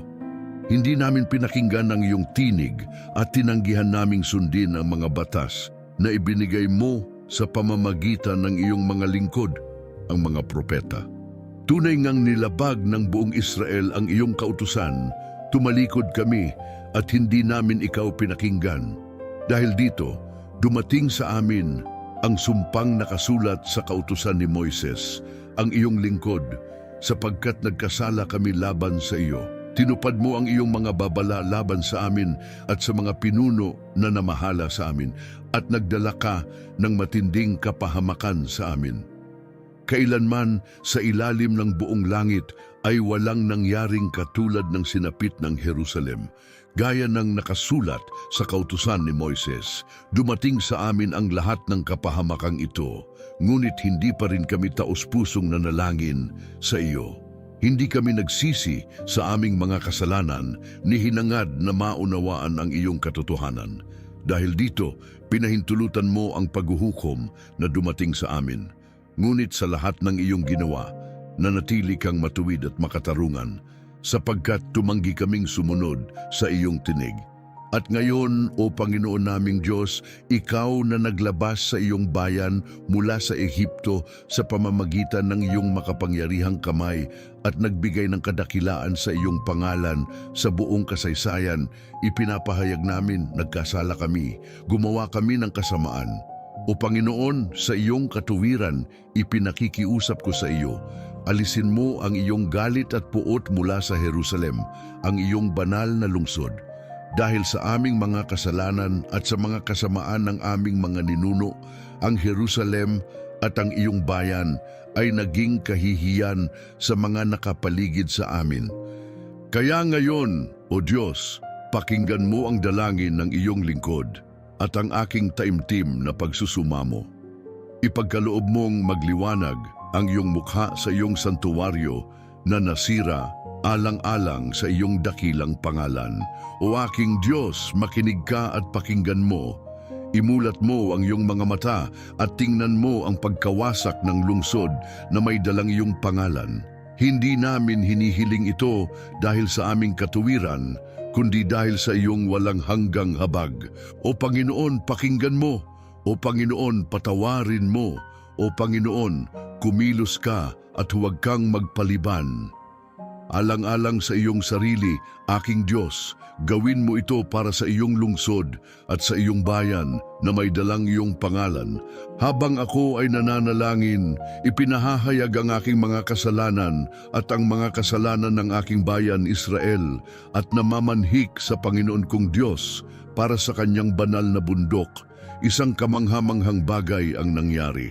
Habang ako ay nagsasalita pa sa panalangin, biglang dumating sa akin si Gabriel.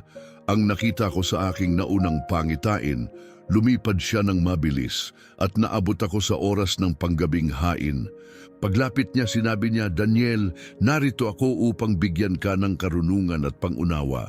Mula nang simulan mong manalangin, isang utos ang ibinigay at narito ako upang ipahayag ito sa iyo sapagkat ikaw ay lubos na minamahal. Kaya't pakinggan mong mabuti at unawain ang pangitaing ito. Itinakda ang 70 linggo para sa iyong bayan at sa banal na lungsod upang wakasan ang kasamaan, tigilan ang kasalanan, bayaran ang pagkakasala at itatag ang walang hanggang katuwiran. Ang panahong ito rin ang magpapatibay sa propesya at magpapahid sa kabanal-banalan. Unawain mo ito. Mula sa sandaling ipahayag ang utos na muling itayo ang Jerusalem hanggang sa pagdating ng Mesiyas, ang prinsipe, ay may 7 linggo at 62 linggo. Sa panahong ito, muling itatayo ang mga lansangan at pader, kahit na ito ay magiging panahon ng matinding kaguluhan. Pagkalipas ng 62 linggo, ang Mesiyas ay papatayin, ngunit hindi dahil sa kanyang sariling pagkakasala. Pagkatapos nito, wawasakin ng mga tao ng isang darating na pinuno ang lungsod at ang santuwaryo. Ang katapusan nito ay darating tulad ng isang baha, at ang pagkawasak ay magpapatuloy hanggang sa matapos ang digmaan. Ang pinunong ito ay gagawa ng matibay na kasunduan sa marami sa loob ng 1 linggo. Ngunit sa kalagitnaan ng linggong iyon, ititigil niya ang mga paghahandog at sakripisyo. Dahil sa matinding kasamaan, darating ang pagkawasak sa lupain at mananatili ito hanggang sa matupad ang itinakdang paghuhukom. Sa 2 taon ng paghahari ni Ciro, hari ng Persya, isang pahayag ang ibinigay kay Daniel na kilala rin bilang Belteshazzar. Totoo ang mensaheng ito, ngunit ang katuparan nito ay nasa hinaharap pa. Nauunawaan ni Daniel ang pangitain at ang kahulugan nito. Sa panahong iyon, siya ay nagluksa sa loob ng 3 linggo. Hindi siya kumain ng masasarap na pagkain, hindi siya tumikim ng karne o alak, at hindi rin siya gumamit ng langis o pabango hanggang sa lumipas ang 3 linggo. Noong ika-24 na araw ng unang buwan, nakatayo ako sa tabi ng malaking ilog, ang Hiddekel. Nang tumingala ako, may nakita akong isang kahanga-hangang nilalang sa aking harapan. Siya ay nakasuot ng kasuotang linen, may bigkis na dalisay na ginto mula sa uphaz sa kanyang baywang. Ang kanyang katawan ay kumikinang na parang mamahaling bato, ang kanyang mukha ay nagliliwanag na parang kidlat, at ang kanyang mga mata ay nag-aapoy na parang mga sulo. Ang kanyang mga braso at binti ay nagniningning na tila pinakintab na tanso, at nang siya ay nagsalita, ang kanyang tinig ay umaling-aungaw na parang isang napakaraming tao na sabay-sabay na nagsasalita. Ako lamang si Daniel ang nakakita ng pangitaing ito.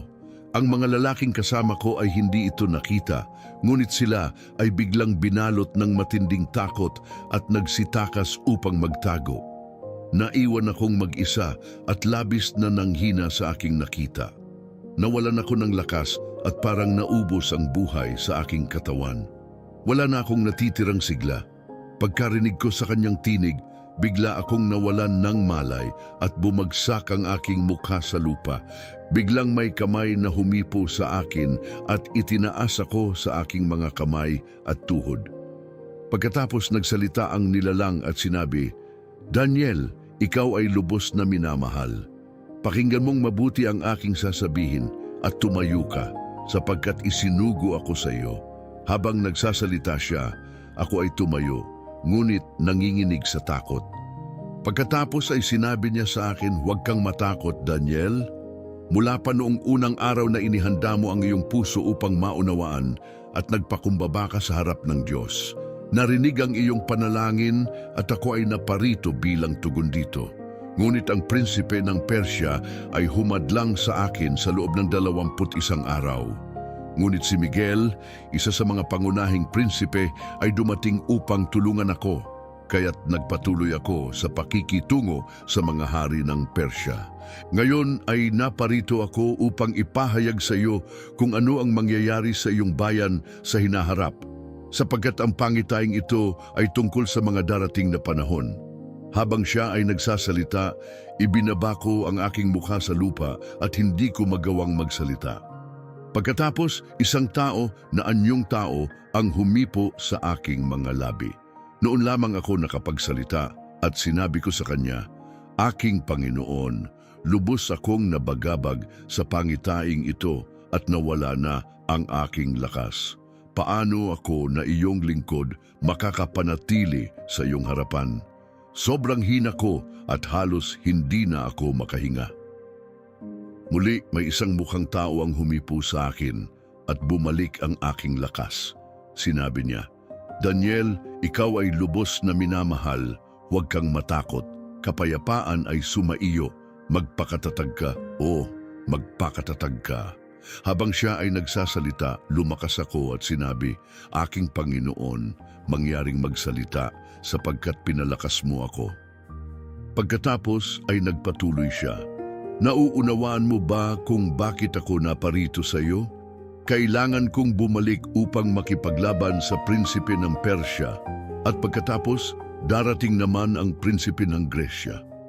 Ngunit bago ako umalis, ipapahayag ko sa iyo ang nakasulat sa aklat ng katotohanan. Ang tanging kasama ko sa labanang ito ay si Miguel, ang iyong prinsipe."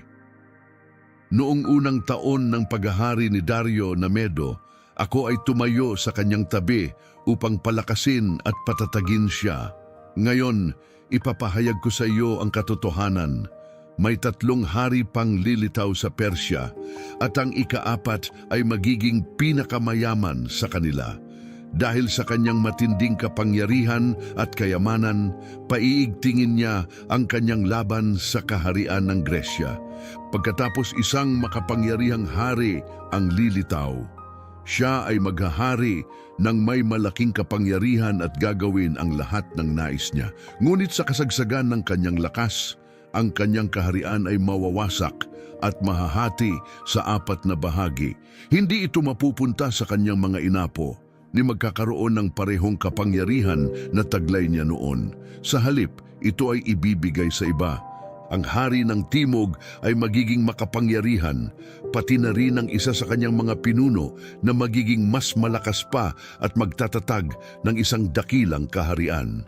Pagkalipas ng maraming taon, susubukan ng 2 kahariang ito na magbuo ng isang kasunduan. Ang anak na babae ng hari ng Timog ay ipapakasal sa hari ng Hilaga upang pagtibayin ang kapayapaan, ngunit hindi magtatagal ang kasunduang ito. Mawawalan siya ng kapangyarihan at pati ang hari kasama ang mga sumuporta sa kanya, kabilang ang kanyang ama at ang mga nagtitiwala sa kanya ay babagsak. Ngunit mula sa kanyang angkan, may isang tagapagmana na lilitaw at magtatamo ng kapangyarihan sa halip niya. Pamumunuan niya ang isang hukbo, lulusob sa kuta ng hari ng Hilaga at tatalunin sila. Kukuhanin niya ang kanilang mga Diyos, pati na ang kanilang mga pinuno at mga kayamanan ng pilak at ginto, at dadalhin ang mga ito sa Ehipto. Maghahari siya ng mas matagal kaysa sa hari ng Hilaga. Pagkatapos nito, sasalakayin ng hari ng Timog ang kaharian ng Hilaga, ngunit sa huli ay babalik sa kanyang sariling lupain. Subalit, ang kanyang anak ay maghahanda para sa digmaan at magtitipon ng isang napakalaking hukbo. Ang puwersang ito ay susugod, lalamunin ang lupain na parang baha, at pagkatapos ay babalik upang maghanda para sa isa pang pagsalakay sa kuta ng Hilaga. Bilang tugon, ang hari ng Timog na puspos ng galit ay magmamartsa upang makipagdigma laban sa hari ng Hilaga. Bagaman ang hari ng Hilaga ay magtitipon ng isang napakalaking hukbo, ito ay matatalo at mahuhulog sa kamay ng hari ng Timog. Matapos magtagumpay sa labanan, ang hari ng Timog ay magpapakataas ng loob at papatay ng 10,000. Ngunit sa kabila ng kanyang tagumpay, hindi magtatagal ang kanyang kapangyarihan. Ang hari ng Hilaga ay muling magtitipon ng kanyang hukbo at pagkalipas ng ilang taon ay babalik na may mas malaking sandatahang lakas, taglay ang malaking kayamanan at mga kagamitan, handang hamunin muli ang Timog. Sa panahong ito, marami ang mag-aalsa laban sa hari ng Timog. Maging sa iyong sariling bayan, may ilan na susubukang tuparin ang pangitain sa pamamagitan ng kanilang sariling lakas, ngunit sila ay mabibigo. Samantala, ang hari ng Hilaga ay susulong lulusob sa mga napapaderang lungsod at sasakupin ang mga ito. Ang mga hukbo ng Timog ay hindi makakatagal at kahit ang kanilang pinakamahuhusay na mandirigma ay mawawalan ng lakas upang labanan siya. Gagawin ng hari ng Hilaga ang anumang kanyang nais at wala nang hahadlang sa kanya. Magtatayo siya ng kanyang kapangyarihan sa marangal na lupain na kanyang sisirain sa pamamagitan ng kanyang lakas.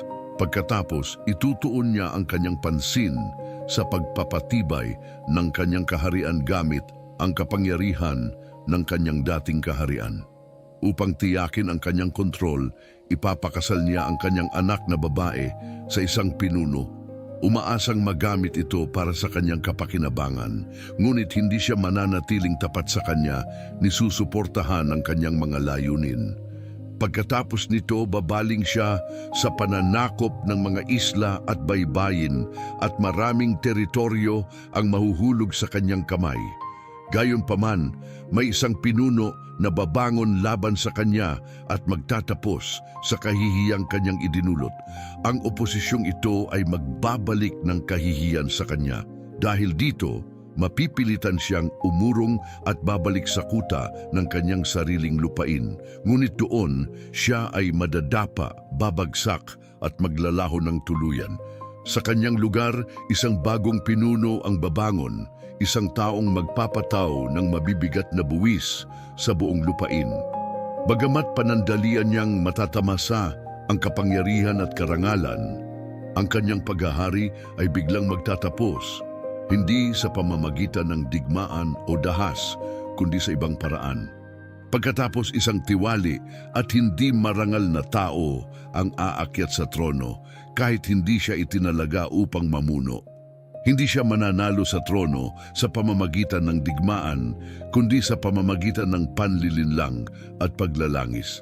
Ang mga lumalaban sa kanya ay lilipulin na parang tinatangay ng baha at kahit isang makapangyarihang pinuno ng isang mahalagang tipan ay babagsak. Matapos makipag-alyansa, siya ay kikilos ng may pagtataksil, gagamit ng tusong mga estratehiya upang patatagin ang kanyang pamamahala sa kabila ng kanyang maliit na hukbo. Walang sagabal, papasok siya sa pinakamayayamang rehiyon at gagawa ng mga bagay na hindi nagawa ng kanyang mga ninuno o ng mga hari bago siya. Ipamamahagi niya ang mga nasamsam na yaman at ari-arian sa kanyang mga taga-suporta, ginagamit ang kanyang impluwensya upang magplano ng pagsalakay sa mga napapaderang lugar sa itinakdang panahon. Pagkatapos, titipunin niya ang kanyang lakas at maglulunsad ng isang kampanya laban sa hari ng Timog. Pinamumunuan ng isang napakalaking hukbo. Titipunin din ng hari ng Timog ang kanyang makapangyarihang sandatahang lakas upang salubungin siya, ngunit hindi niya maipagtatanggol ang kanyang kaharian dahil sa mga pagtataksil mula sa loob. Maging ang mga taong pinakamalapit sa kanya, yaong kasalo niya sa pagkain, ay maghuhudas sa kanya na magdudulot ng pagbagsak ng kanyang hukbo at matinding pagkalugi. Sa kabila ng kanilang pagiging magkaaway, parehong uupo ang dalawang hari sa isang hapag, magpapanggap na nagkakasundo, ngunit lihim na nagpaplanong dayain ang isa't isa. Gayunpaman, ang kanilang mga mapanlinlang na balak ay hindi magtatagumpay sapagkat ang lahat ng pangyayari ay magaganap lamang sa takdang panahon. Ang hari ng Hilaga ay babalik sa kanyang lupain na may dalang malaking kayamanan, ngunit ang kanyang puso ay magiging laban sa banal na tipan.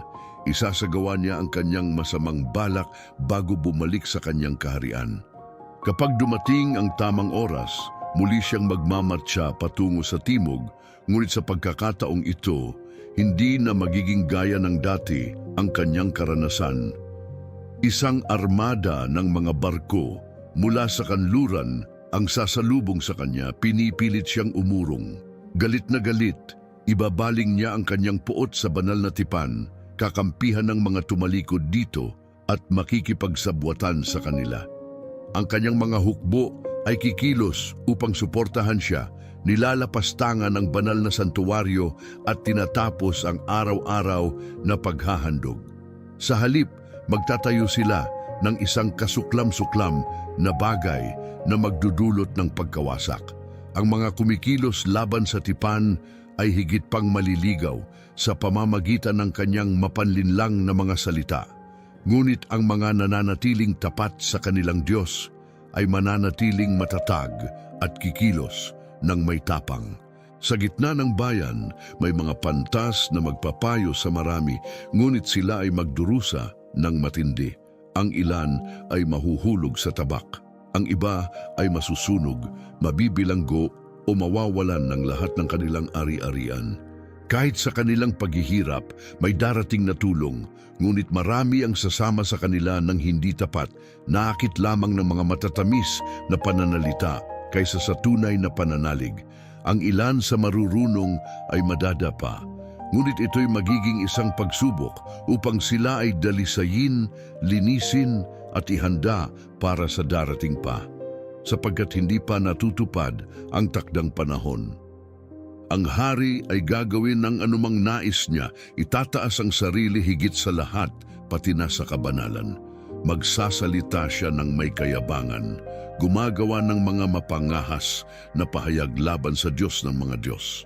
Gayunpaman, magtatagumpay siya hanggang sa dumating ang oras ng paghuhukom, sapagkat ang itinakda ay tiyak na mangyayari. Wala siyang pagpapahalaga sa Diyos ng kanyang mga ninuno ni sa mga hangarin ng iba, maging ng kababaihan. Sa kanyang kayabangan, tatanggihan niya ang lahat ng Diyos. Inilalagay ang sarili sa ibabaw nila. Ngunit siya ay magbibigay pitagan sa Diyos ng kapangyarihan, sumasamba sa isang banyagang Diyos na hindi kilala ng kanyang mga ninuno. Pararangalan niya ang Diyos na ito sa pamamagitan ng kayamanan, ginto, pilak at mga mamahaling ari-arian. Sa pinakamalalakas na kuta, gagamitin niya ang impluensya ng dayuhang Diyos na ito upang makilala at parangalan. Magtatatag siya ng mga pinuno sa kanyang pangalan at hahatiin ang lupain bilang paraan ng kita at kapangyarihan. Habang papalapit ang huling sandali, sasalakay ang hari ng timog, ngunit gaganti ang hari ng hilaga ng may napakalaking puwersa. Lalaganap siya tulad ng isang nagngangalit na bagyo, pinangungunahan ang mga kawal na mga ngabayo, mga karwahe, at isang malakas na armada ng mga barko. Lilipulin niya ang maraming lupain, iniiwan ang pagkawasak sa kanyang daraanan. Papasok din siya sa marangal na lupain at sasakupin ng maraming bansa. Ngunit ang ilang lugar, Edom, Moab at ang mga pinuno ng Ammon ay makakatakas sa kanyang kamay. Palalawakin pa niya ang kanyang kapangyarihan. Sinasakop ang iba pang mga lupain kabilang ang Ehipto na hindi makakaligtas. Kukunin niya ang mga kayamanan ng Ehipto, ginto, pilak at iba pang mahahalagang ari-arian, habang ang mga taga-Libya at Ethiopia ay susunod sa kanya. Ngunit sa sandaling iyon, may darating na nakakagambalang balita mula sa silangan at hilaga, magpapagalit sa kanya ng matindi. Sa matinding galit, lalabas siya upang wasakin at lipulin ang marami ng walang habag. Itatatag niya ang kanyang hariang kampo sa pagitan ng mga dagat malapit sa banal na bundok. Iniisip na siya ay hindi matitinag, ngunit darating ang kanyang katapusan at walang sino man ang darating upang tumulong sa kanya. Sa sandaling iyon, babangon si Miguel, ang dakilang prinsipe na nagtatanggol sa bayan ng Diyos. Isang panahon ng matinding paghihirap ang magaganap, higit sa anumang naranasan ng mundo. Ngunit kahit sa gitna ng kaguluhan, ang kaligtasan ay darating. Yaong mga nakasulat sa aklat ng buhay ay maliligtas. Marami sa matagal nang namahinga sa alabok ng lupa ang muling babangon. Ang ilan patungo sa buhay na walang hanggan, habang ang iba naman ay sa walang hanggang kahihiyan at hatol. Ang marurunong ay magniningning tulad ng liwanag sa kalangitan, at ang mga nagtuturo sa marami ng katuwiran ay magliliwanag na parang mga bituin magpakailanman. Ngunit ikaw, Daniel, selyuhan mo ang mga salitang ito at itago mo ang aklat na ito hanggang sa takdang panahon ng wakas, sinabi sa kanya. Sa mga araw na iyon, marami ang maghahanap ng sagot at ang kaalaman ay lalong lalago. Pagkatapos, tumingala si Daniel at nakita niya ang dalawang figura na nakatayo sa magkabilang panig ng isang malaking ilog. Isa sa kanila ay bumaling sa lalaking nakasuot ng linen na nakatayo sa ibabaw ng tubig at nagtanong, "Gaano katagal bago matapos ang mga kahangahangang pangyayaring ito?" Pinanood ni Daniel habang itinaas ng lalaking nakasuot ng linen ang kanyang dalawang kamay patungo sa langit at sumumpa sa walang hanggang isa na nagsabing, "Ito ay magtatagal ng isang panahon, 2 panahon, at kalahating panahon, kapag ang lakas ng banal na bayan ay ganap ng nawasak, saka matutupad ang lahat ng ito." Narinig ni Daniel ang mga salita, ngunit hindi niya lubos na naunawaan. Kaya't nagtanong siya, "Aking Panginoon, ano ang magiging wakas ng lahat ng ito?" Sumagot ang lalaki, "Humayo ka, Daniel." Ang mga salitang ito ay nananatiling selyado hanggang sa takdang panahon ng wakas.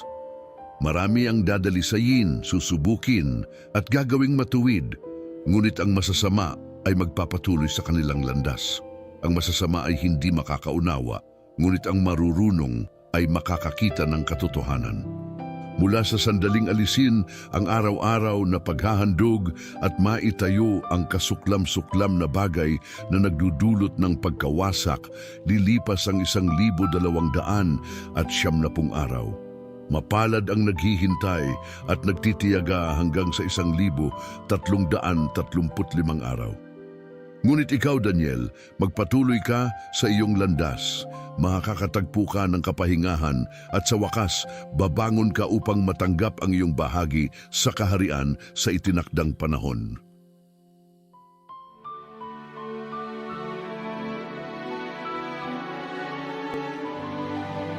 The Book of Joshua.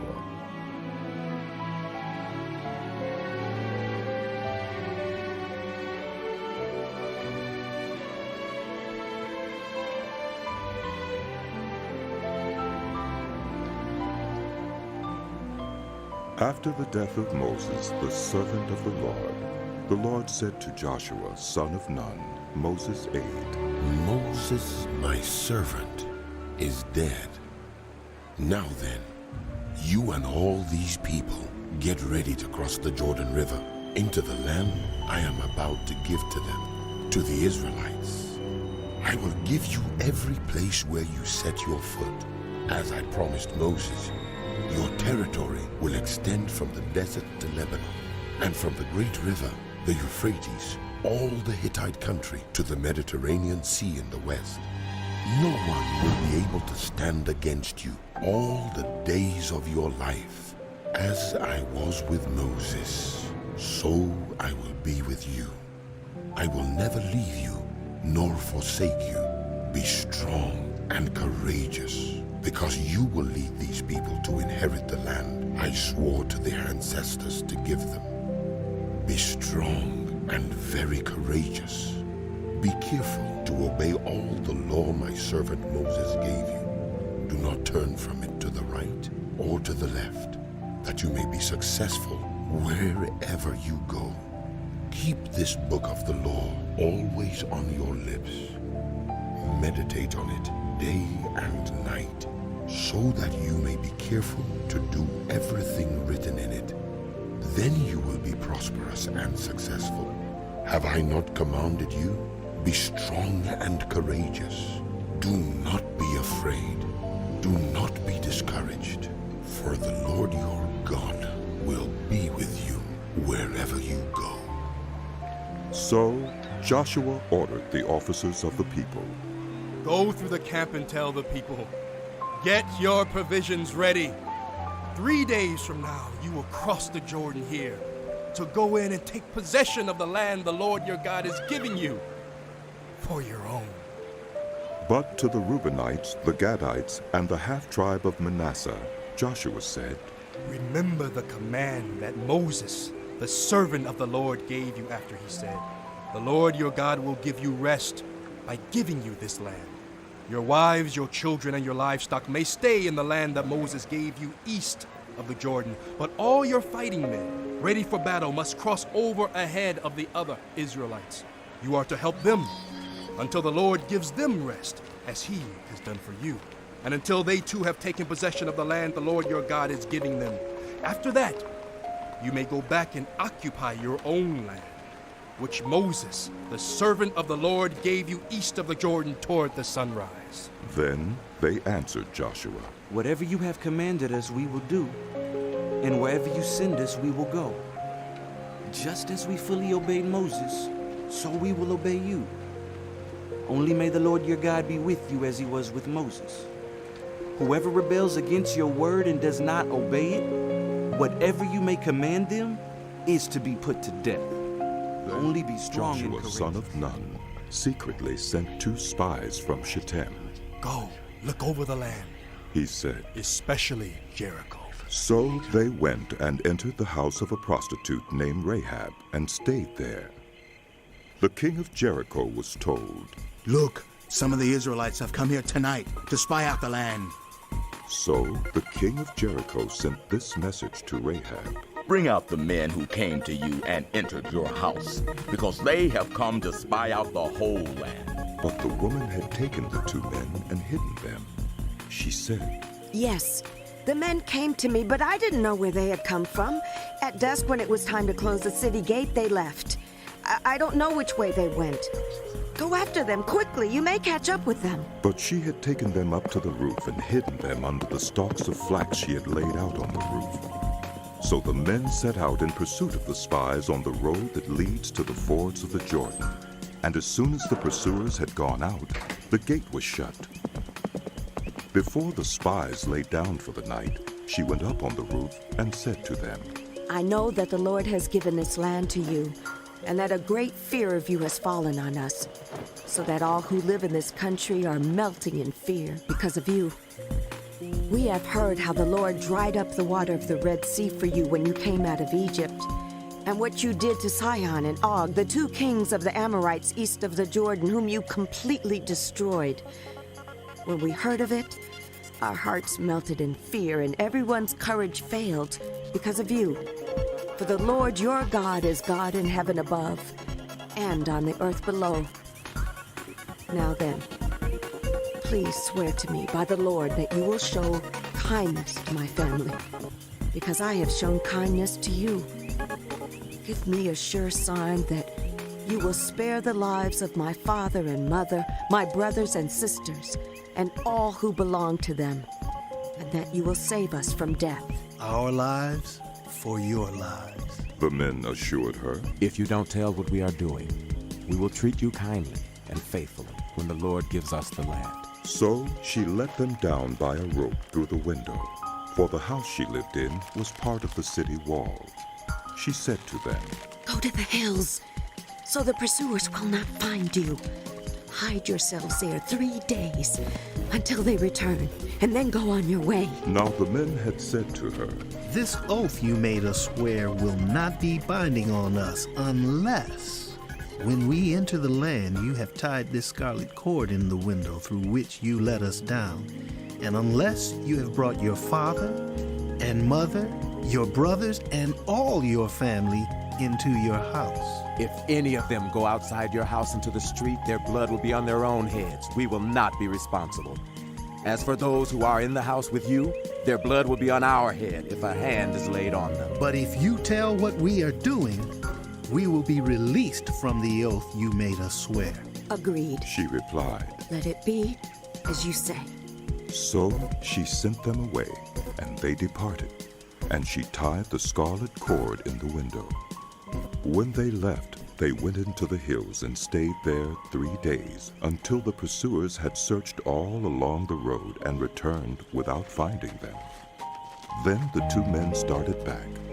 They went down out of the hills, forded the river, and came to Joshua, son of Nun, and told him everything that had happened to them. They said to Joshua, The Lord has surely given the whole land into our hands. All the people are melting in fear. Joshua and all the Israelites set out from Shittim and went to the Jordan, where they camped before crossing over. After 3 days, the officers went throughout the camp, giving orders to the people. When you see the Ark of the Covenant of the Lord your God and the Levitical priests carrying it, you are to move out from your positions and follow it. Then you will know which way to go, since you have never been this way before. But keep a distance of about 2,000 cubits between you and the ark. Do not go near it. Joshua told the people, Consecrate yourselves, for tomorrow the Lord will do amazing things among you. Joshua said to the priests, Take up the Ark of the Covenant and pass on ahead of the people. So they took it up and went ahead of them. And the Lord said to Joshua, Today I will begin to exalt you in the eyes of all Israel, so they may know that I am with you, as I was with Moses. Tell the priests who carry the Ark of the Covenant, when you reach the edge of the Jordan's waters, go and stand in the river.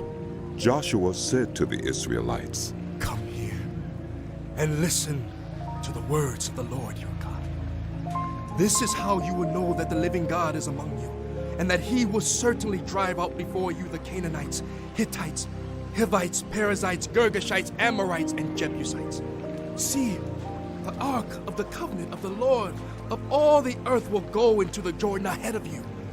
Now then, choose 12 men from the tribes of Israel, 1 from each tribe. And as soon as the priests who carry the Ark of the Lord of all the earth, set foot in the Jordan, its waters flowing downstream will be cut off and stand up in a heap. So when the people broke camp to cross the Jordan, the priests carrying the Ark of the Covenant went ahead of them. Now the Jordan is at flood stage all during harvest.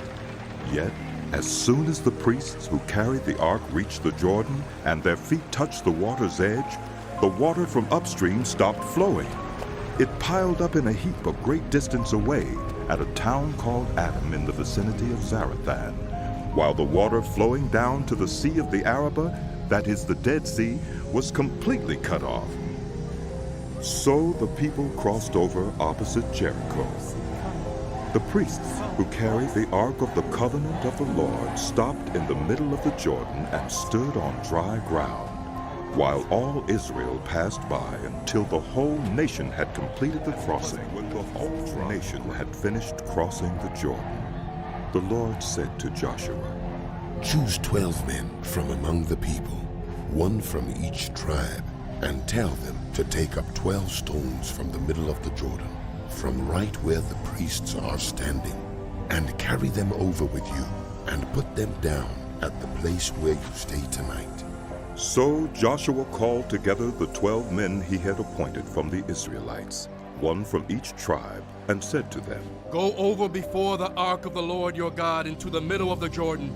Each of you is to take up a stone on his shoulder, according to the number of the tribes of the Israelites, to serve as a sign among you. In the future, when your children ask you, What do these stones mean? Tell them that the flow of the Jordan was cut off before the Ark of the Covenant of the Lord. When it crossed the Jordan, the waters of the Jordan were cut off. These stones are to be a memorial to the people of Israel forever. So the Israelites did as Joshua commanded them. They took 12 stones from the middle of the Jordan, according to the number of the tribes of the Israelites, as the Lord had told Joshua, and they carried them over with them to their camp, where they put them down. Joshua set up the 12 stones that had been in the middle of the Jordan at the spot where the priests who carried the Ark of the Covenant had stood, and they are there to this day.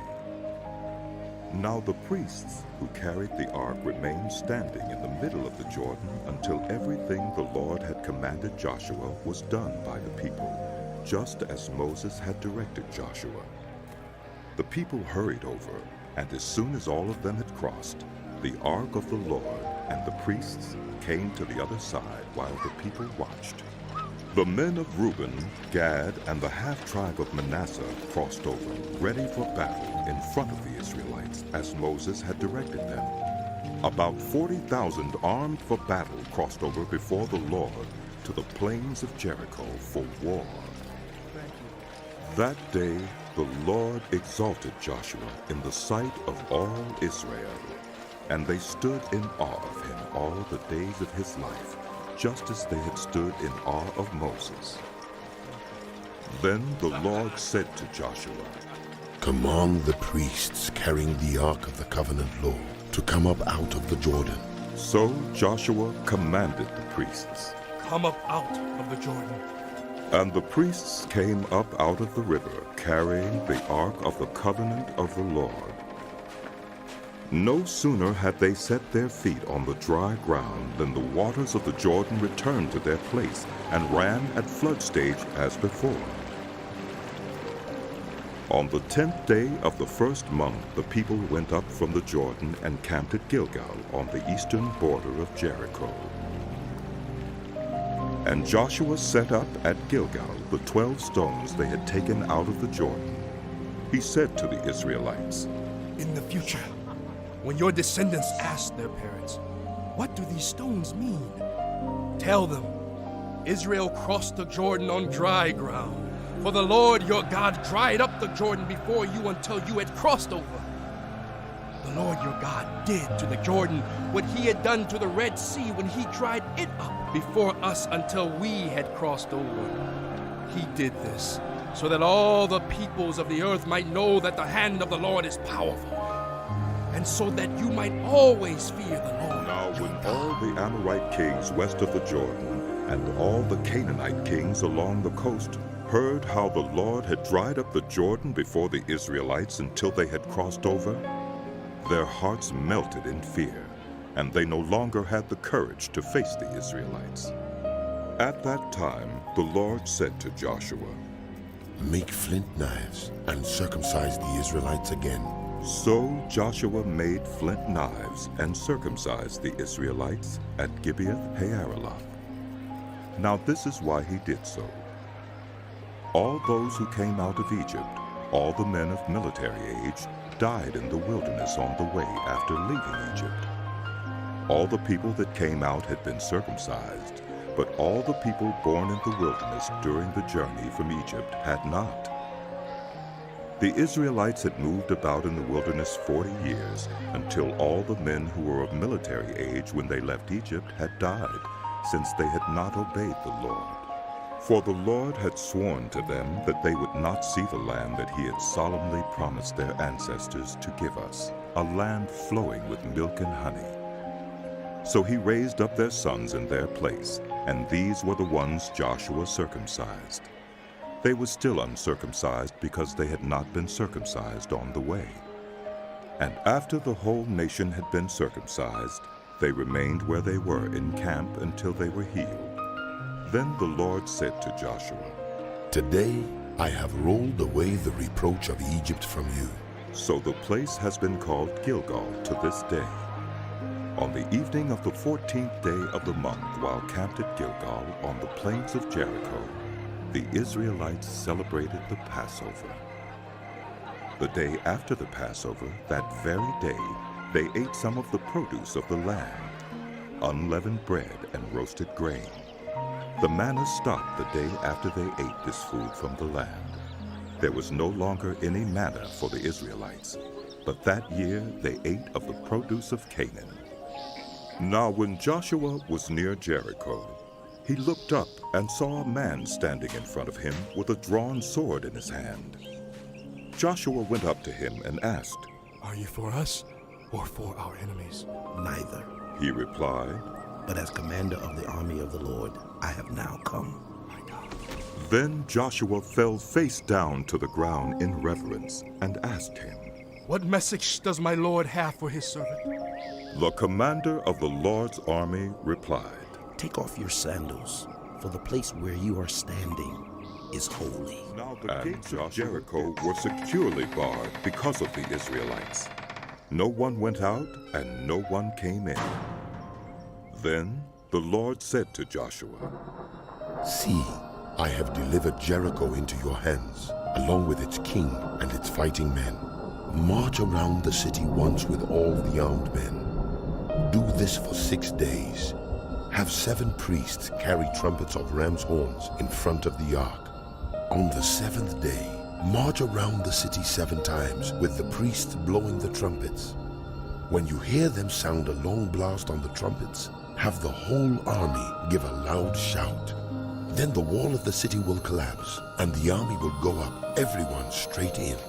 So Joshua son of Nun called the priests and said to them, Take up the Ark of the Covenant of the Lord, and have 7 priests carry trumpets in front of it. And he ordered the army, Advance! March around the city with an armed guard, going ahead of the Ark of the Lord. When Joshua had spoken to the people, the 7 priests carrying the 7 trumpets before the Lord went forward, blowing their trumpets, and the Ark of the Lord's covenant followed them. The armed guard marched ahead of the priests who blew the trumpets, and the rear guard followed the ark. All this time the trumpets were sounding, but Joshua had commanded the army, Do not give a war cry. Do not raise your voices. Do not say a word until the day I tell you to shout. Then shout! So he had the ark of the Lord carried around the city, circling it once. Then the army returned to camp and spent the night there. Joshua got up early the next morning, and the priests took up the ark of the Lord. The 7 priests, carrying the 7 trumpets, went forward, marching before the ark of the Lord and blowing the trumpets. The armed men went ahead of them, and the rear guard followed the ark of the Lord while the trumpets kept sounding. So on the 2nd day they marched around the city once and returned to the camp. They did this for 6 days.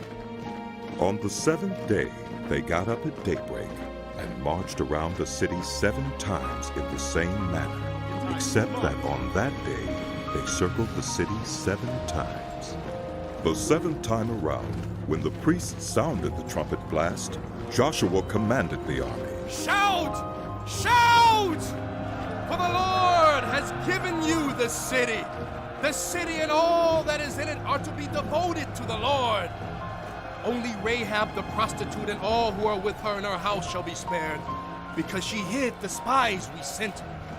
But keep away from the devoted things, so that you will not bring about your own destruction by taking any of them.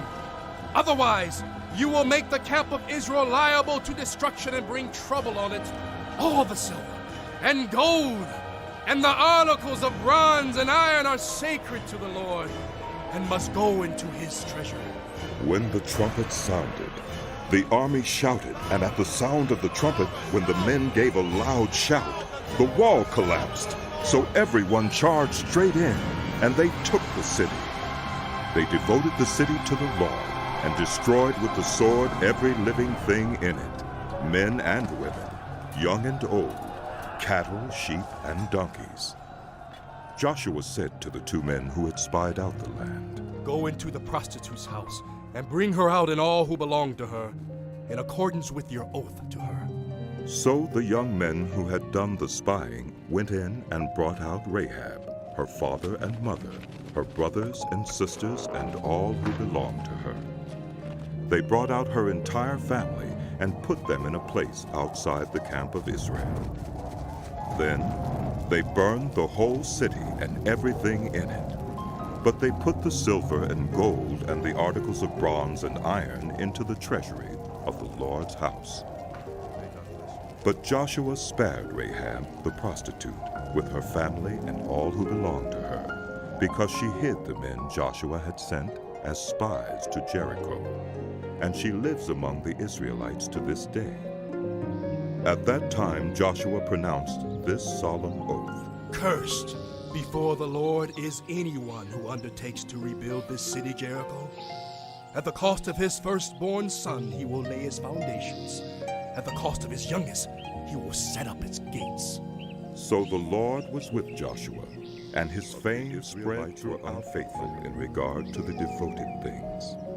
Achan, son of Carmi, the son of Zimri, the son of Zerah, of the tribe of Judah, took some of them. So the Lord's anger burned against Israel. Now Joshua sent men from Jericho to Ai, which is near Beth-aven, to the east of Bethel, and told them, Go up and spy out the region. So the men went up and spied out Ai. When they returned to Joshua, they said, Not all the army will have to go up against Ai. Send 2,000 or 3,000 men to take it, and do not weary the whole army, for only a few people live there. So about 3,000 went up, but they were routed by the men of Ai, who killed about 36 of them. They chased the Israelites from the city gate as far as the stone quarries and struck them down on the slopes. At this the hearts of the people melted in fear and became like water. Then Joshua tore his clothes and fell face down to the ground before the ark of the Lord, remaining there till evening. The elders of Israel did the same and sprinkled dust on their heads. And Joshua said, Oh, sovereign Lord, why did you ever bring this people across the Jordan to deliver us into the hands of the Amorites to destroy us? If only we had been content to stay on the other side of the Jordan. Pardon your servant, Lord. What can I say now that Israel has been routed by its enemies? The Canaanites and the other people of the country will hear about this, and they will surround us and wipe out our name from the earth. What then will you do for your own great name? The Lord said to Joshua, Stand up. What are you doing down on your face? Israel has sinned. They have violated my covenant which I commanded them to keep. They have taken some of the devoted things. They have stolen, they have lied. They have put them with their own possessions. That is why the Israelites cannot stand against their enemies. They turn their backs and run because they have been made liable to destruction. I will not be with you anymore unless you destroy whatever among you is devoted to destruction. Go, consecrate the people. Tell them, consecrate yourselves in preparation for tomorrow. For this is what the Lord, the God of Israel, says. There are devoted things among you, Israel. You cannot stand against your enemies until you remove them. In the morning, present yourselves tribe by tribe. The tribe that the Lord chooses shall come forward clan by clan. The clan the Lord chooses shall come forward family by family. And the family the Lord chooses shall come forward man by man. Whoever is caught with the devoted things shall be destroyed by fire, along with all that belongs to him. He has violated the covenant of the Lord and has done an outrageous thing in Israel. Early the next morning, Joshua had Israel come forward by tribes, and Judah was chosen. The clans of Judah came forward, and the Zerahites were chosen. He had the clan of the Zerahites come forward by families, and Zimri was chosen. Joshua had his family come forward man by man, and Achan, son of Carmi, the son of Zimri, the son of Zerah of the tribe of Judah, was chosen. Then Joshua said to Achan, My son, give glory to the Lord, the God of Israel, and honor him. Tell me what you have done. Do not hide it from me. Achan replied, It is true. I have sinned against the Lord, the God of Israel. This is what I have done.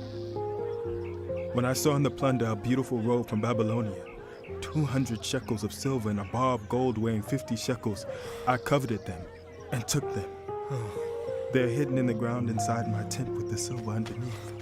So Joshua sent messengers, and they ran to the tent, and there it was, hidden in his tent with the silver underneath. They took the things from the tent, brought them to Joshua and all the Israelites, and spread them out before the Lord. Then Joshua, together with all Israel, took Achan, son of Zerah, the silver, the robe, the gold bar, his sons and daughters, his cattle, donkeys, and sheep, his tent, and all that he had, to the valley of Achor. Joshua said, Why have you brought this trouble on us? The Lord will bring trouble on you today. Then all Israel stoned him, and after they had stoned the rest, they burned them. Over Achan they heaped up a large pile of rocks, which remains to this day. Then the Lord turned from his fierce anger. Therefore that place has been called the Valley of Achor ever since. The book of Joshua continued.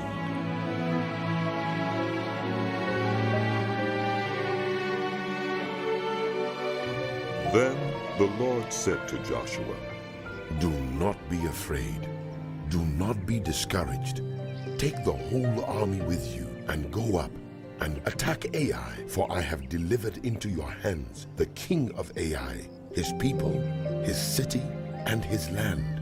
You shall do to Ai and its king as you did to Jericho and its king, except that you may carry off their plunder and livestock for yourselves. Set an ambush behind the city. So Joshua and the whole army moved out to attack Ai. He chose 30,000 of his best fighting men and sent them out at night with these orders. Listen carefully. You are to set an ambush behind the city. Don't go very far from it.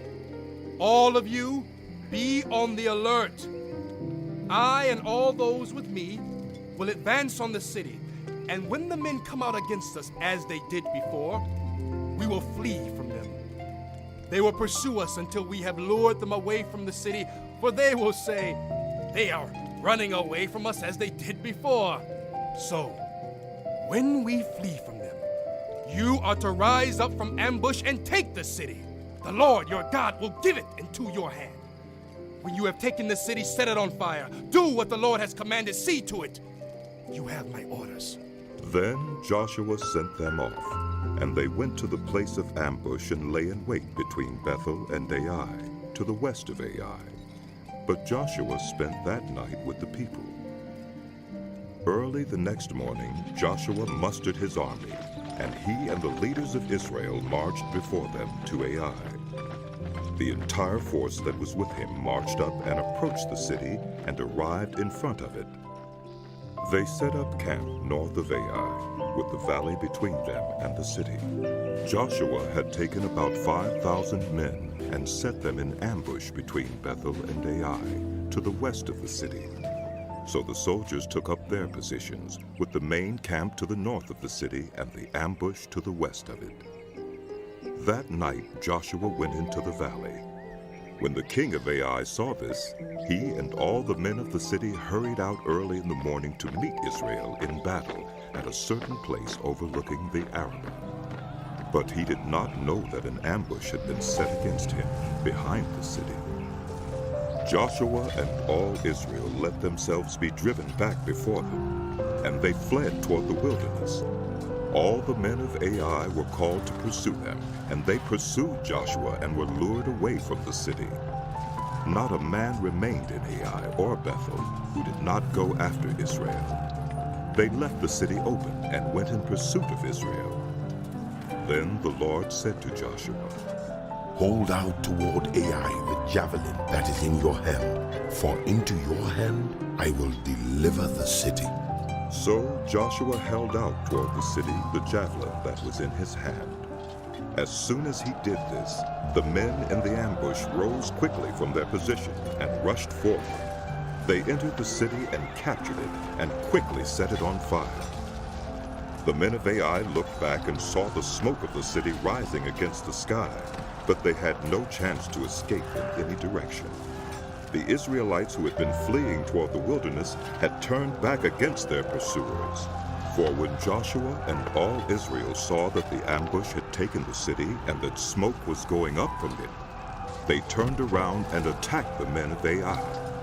Those in the ambush also came out of the city against them, so that they were caught in the middle, with Israelites on both sides. Israel cut them down, leaving them neither survivors nor fugitives.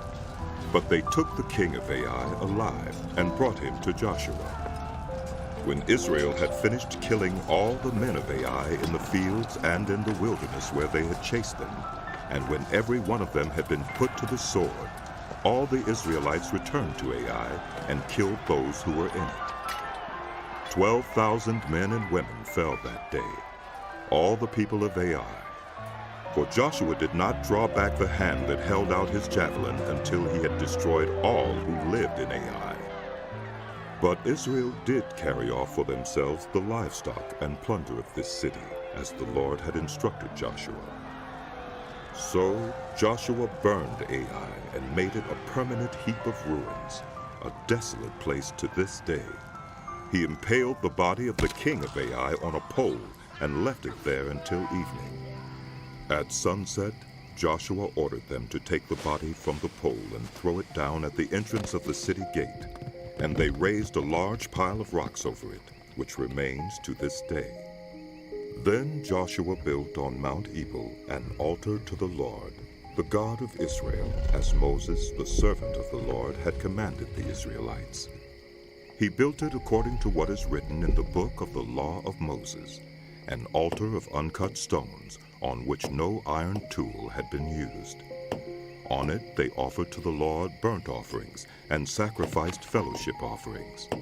There, in the presence of the Israelites, Joshua copied on stones the law of Moses, which he had written. All the Israelites with their elders, officials, and judges were standing on both sides of the Ark of the Covenant of the Lord, facing the Levitical priests who carried it. Both the foreigners living among them and the native-born were there. Half of the people stood in front of Mount Gerizim, and half of them in front of Mount Ebal, as Moses, the servant of the Lord, had formerly commanded when he gave instructions to bless the people of Israel. Afterward, Joshua read all the words of the law, the blessings and the curses, just as it is written in the book of the law. There was not a word of all that Moses had commanded that Joshua did not read to the whole assembly of Israel, including the women and children. And the foreigners, the kings west of the Jordan, heard about these things, those in the hill country, in the western foothills, and along the entire coast of the Mediterranean Sea, as far as Lebanon, the kings of the Hittites, Amorites, Canaanites, Perizzites, Hivites, and Jebusites, they came together to make war against Joshua and Israel. However, when the people of Gibeon heard what Joshua had done to Jericho and Ai, they resorted to a ruse. They went as a delegation whose donkeys were loaded with worn-out sacks and old wineskins, cracked and mended. They put worn and patched sandals on their feet and wore old clothes. All the bread of their food supply was dry and moldy. Then they went to Joshua in the camp at Gilgal and said to him and the Israelites, "We have come from a distant country. Make a treaty with us." The Israelites said to the Hivites, "But perhaps you live near us, so how can we make a treaty with you?" "We are your servants," they said to Joshua. But Joshua asked, "Who are you, and where do you come from?" They answered, "Your servants have come from a very distant country, because of the fame of the Lord your God. For we have heard reports of him, all that he did in Egypt, and all that he did to the 2 kings of the Amorites east of the Jordan, Sihon king of Heshbon, and Og king of Bashan, who reigned in Ashtaroth. And our elders and all those living in our country said to us, take provisions for your journey. Go and meet them and say to them, 'We are your servants. Make a treaty with us.' This bread of ours was warm when we packed it at home on the day we left to come to you, but now see how dry and moldy it is? And these wineskins that we filled were new, but see how cracked they are? And our clothes and sandals are worn out by the very long journey." The Israelites sampled their provisions, but did not inquire of the Lord. Then Joshua made a treaty of peace with them to let them live, and the leaders of the assembly ratified it by oath. 3 days after they made the treaty with the Gibeonites, the Israelites heard that they were neighbors living near them. So the Israelites set out, and on the 3rd day came to their cities, Gibeon, Kephirah, Beeroth, and Kiriath Jearim. But the Israelites did not attack them, because the leaders of the assembly had sworn an oath to them by the Lord, the God of Israel. The whole assembly grumbled against the leaders, but all the leaders answered, "We have given them our oath by the Lord, the God of Israel, and we cannot touch them now. This is what we will do to them. We will let them live, so that God's wrath will not fall on us for breaking the oath we swore to them." They continued, "Let them live, but let them be woodcutters and water carriers for the entire community." So the leader's promise to them was kept. Then Joshua summoned the Gibeonites and said, "Why did you deceive us by saying we live a long way from you, while actually you live near us? You are now under a curse. You will never cease to serve as woodcutters and water carriers for the house of my God." They answered Joshua, "Your servants were clearly told how the Lord your God had commanded his servant Moses to give you the whole land and to wipe out all its inhabitants from before you. So we feared for our lives because of you, and that is why we did this. We are now in your hands. Do to us whatever seems good and right to you." So Joshua saved them from the Israelites, and they did not kill them. That day he made the Gibeonites woodcutters and water carriers for the community and for the altar of the Lord at the place the Lord would choose. And that is what they are to this day. King of Jerusalem heard that Joshua had taken Ai and totally destroyed it, doing to Ai and its king as he had done to Jericho and its king, and that the people of Gibeon had made a treaty of peace with Israel and had become their allies. He and his people were very much alarmed at this, because Gibeon was an important city, like one of the royal cities. It was larger than Ai, and all its men were good fighters. So Adonizedek, king of Jerusalem, appealed to Hoham, king of Hebron, Piram, king of Jarmuth, Japhiah, king of Lachish, and Deber, king of Eglon. "Come up and help me attack Gibeon, because it has made peace with Joshua and the Israelites." Then the 5 kings of the Amorites, the kings of Jerusalem, Hebron, Jarmuth, Lachish, and Eglon, joined forces. They moved up with all their troops and took up positions against Gibeon and attacked it. The Gibeonites then sent word to Joshua in the camp at Gilgal. "Do not abandon your servants. Come up to us quickly and save us. Help us, because all the Amorite kings from the hill country have joined forces against us." So Joshua marched up from Gilgal with his entire army, including all the best fighting men. The Lord said to Joshua, "Do not be afraid of them. I have given them into your hand. Not one of them will be able to withstand you." After an all-night march from Gilgal, Joshua took them by surprise. The Lord threw them into confusion before Israel. So Joshua and the Israelites defeated them completely at Gibeon. Israel pursued them along the road going up to Beth-horon and cut them down all the way to Azekah and Makkedah. As they fled before Israel on the road down from Beth-horon to Azekah, the Lord hurled large hailstones down on them, and more of them died from the hail than were killed by the swords of the Israelites. On the day the Lord gave the Amorites over to Israel, Joshua said to the Lord in the presence of Israel, "Sun, stand still over Gibeon, and you, moon, over the valley of Ajalon." So the sun stood still, and the moon stopped, till the nation avenged itself on its enemies, as it is written in the book of Jasher. The sun stopped in the middle of the sky and delayed going down about a full day. There has never been a day like it before or since, a day when the Lord listened to a human being. Surely the Lord was fighting for Israel. Then Joshua returned with all Israel to the camp at Gilgal. Now the 5 kings had fled and hidden in the cave at Makkedah. When Joshua was told that the 5 kings had been found hiding in the cave at Makkedah, he said, Roll large rocks up to the mouth of the cave and post some guards there. But don't stop.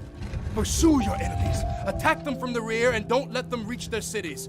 For the Lord your God has given them into your hand. So Joshua and the Israelites defeated them completely, but a few survivors managed to reach their fortified cities.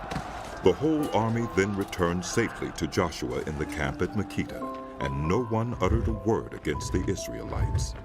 Joshua said, Open the mouth of the cave and bring those 5 kings out to me. So they brought the 5 kings out of the cave, the kings of Jerusalem, Hebron, Jarmuth, Lachish, and Eglon.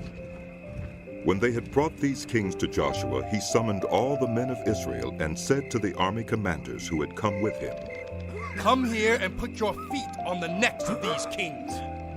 So they came forward and placed their feet on their necks. Joshua said to them, Do not be afraid. Do not be discouraged. Be strong and courageous. This is what the Lord will do to all the enemies you are going to fight. Then Joshua put the kings to death and exposed their bodies on 5 poles, and they were left hanging on the poles until evening. At sunset, Joshua gave the order, and they took them down from the poles and threw them into the cave where they had been hiding. At the mouth of the cave, they placed large rocks, which are there to this day. That day, Joshua took Makkedah. He put the city and its king to the sword and totally destroyed everyone in it. He left no survivors, and he did to the king of Makkedah as he had done to the king of Jericho. Then Joshua and all Israel with him moved on from Makkedah to Libnah and attacked it. The Lord also gave that city and its king into Israel's hand. The city and everyone in it Joshua put to the sword. He left no survivors there, and he did to its king as he had done to the king of Jericho. Then Joshua and all Israel with him moved on from Libnah to Lachish. He took up positions against it and attacked it. The Lord gave Lachish into Israel's hands, and Joshua took it on the 2nd day. The city and everyone in it he put to the sword, just as he had done to Libnah. Meanwhile, Horam, king of Gezer, had come up to help Lachish, but Joshua defeated him and his army until no survivors were left. Then Joshua and all Israel with him moved on from Lachish to Eglon. They took up positions against it and attacked it. They captured it that same day and put it to the sword and totally destroyed everyone in it, just as they had done to Lachish. Then Joshua and all Israel with him went up from Eglon to Hebron and attacked it. They took the city and put it to the sword, together with its king, its villages, and everyone in it. They left no survivors, just as at Eglon. They totally destroyed it and everyone in it. Then Joshua and all Israel with him turned around and attacked Debir. They took the city, its king and its villages, and put them to the sword. Everyone in it they totally destroyed. They left no survivors. They did to Debir and its king as they had done to Libnah and its king, and to Hebron. So Joshua subdued the whole region, including the hill country, the Negev, the western foothills, and the mountain slopes, together with all their kings. He left no survivors. He totally destroyed all who breathed, just as the Lord, the God of Israel, had commanded. Joshua subdued them from Kadesh Barnea to Gaza, and from the whole region of Goshen to Gibeon. All these kings and their lands Joshua conquered in one campaign, because the Lord, the God of Israel, fought for Israel. Then Joshua returned with all Israel to the camp at Gilgal. When Jabin, king of Hazor, heard of this, he sent word to Jobab, king of Madon, to the kings of Shimron and Akshaph, and to the northern kings who were in the mountains in the Arabah south of Kinnereth, in the western foothills, and in Naphoth Dor on the west, to the Canaanites in the east and west, to the Amorites, Hittites, Perizzites, and Jebusites in the hill country, and to the Hivites below Hermon in the region of Mizpah. They came out with all their troops and a large number of horses and chariots, a huge army as numerous as the sand on the seashore. All these kings joined forces and made camp together at the waters of Merom to fight against Israel. The Lord said to Joshua, Do not be afraid of them, because by this time tomorrow I will hand all of them, slain, over to Israel. You are to hamstring their horses and burn their chariots. So Joshua and his whole army came against them suddenly at the waters of Merom and attacked them, and the Lord gave them into the hand of Israel. They defeated them and pursued them all the way to Greater Sidon, to Misrephoth-Maim, and to the valley of Mizpah on the east, until no survivors were left. Joshua did to them as the Lord had directed. He hamstrung their horses and burned their chariots. At that time, Joshua turned back and captured Hazor and put its king to the sword. Hazor had been the head of all these kingdoms. Every one in it they put to the sword. They totally destroyed them, not sparing any one that breathed, and he burned Hazor itself. Joshua took all these royal cities and their kings and put them to the sword. He totally destroyed them, as Moses, the servant of the Lord, had commanded. Yet Israel did not burn any of the cities built on their mounds, except Hazor, which Joshua burned.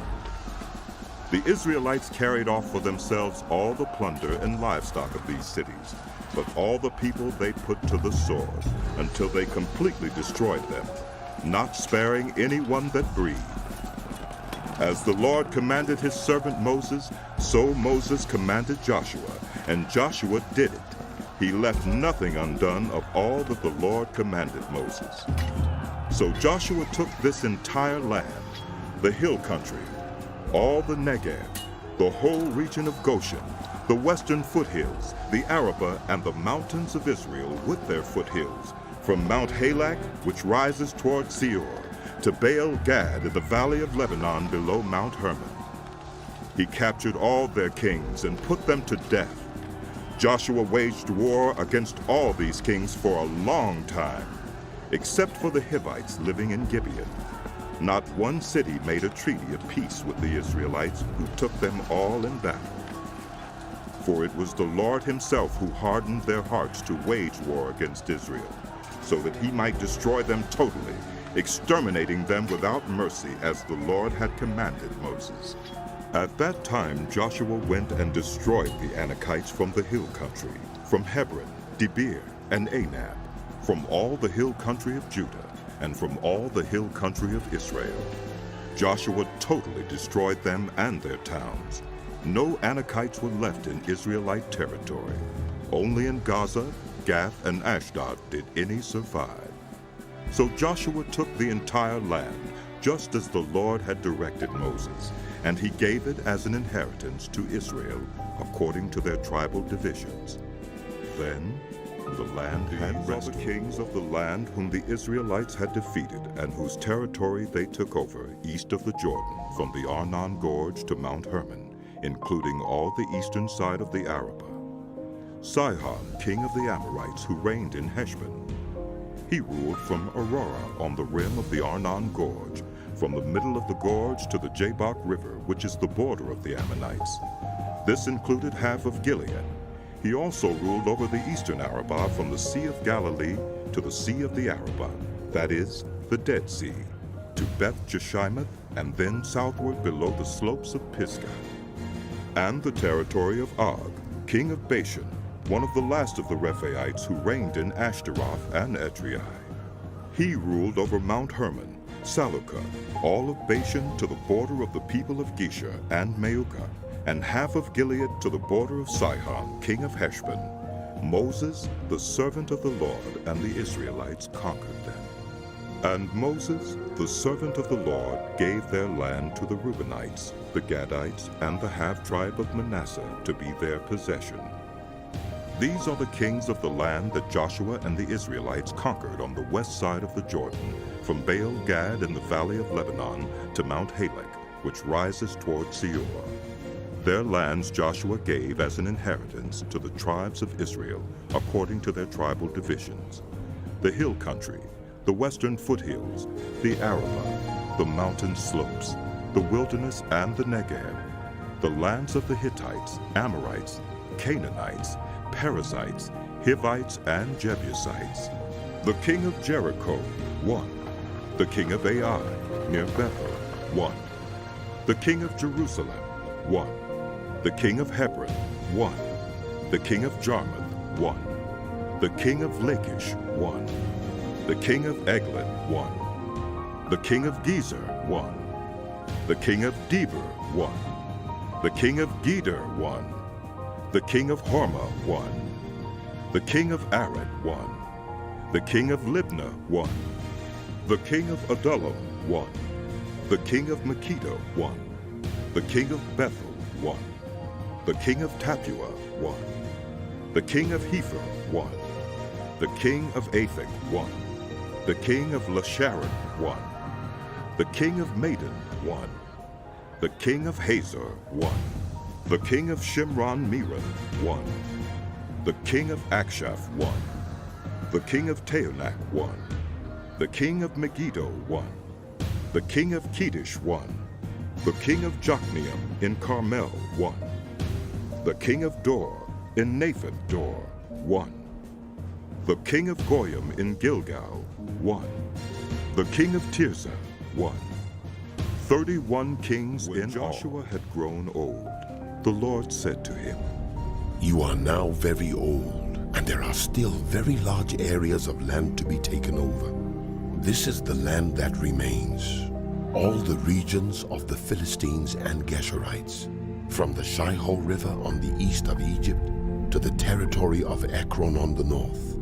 All of it counted as Canaanite, though held by the 5 Philistine rulers in Gaza, Ashdod, Ashkelon, Gath, and Ekron, the territory of the Avites on the south, all the land of the Canaanites, from Era of the Sidonians as far as Aphek, and the border of the Amorites, the area of Byblos, and all Lebanon to the east, from Baal Gad below Mount Hermon to Lebo Hamath. As for all the inhabitants of the mountain regions from Lebanon to Mizraphoth-Maim, that is, all the Sidonians, I myself will drive them out before the Israelites. Be sure to allocate this land to Israel for an inheritance, as I have instructed you, and divide it as an inheritance among the 9 tribes, and half of the tribe of Manasseh. The other half of Manasseh, the Reubenites and the Gadites, had received the inheritance that Moses had given them east of the Jordan, as he, the servant of the Lord, had assigned it to them.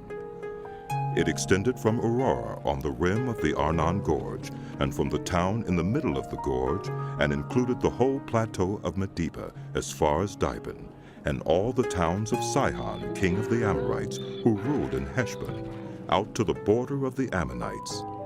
It also included Gilead, the territory of the people of Gesher and Meucah, all of Mount Hermon and all Bashan as far as Salucah, that is, the whole kingdom of Og in Bashan, who had reigned in Ashtaroth and Edrei.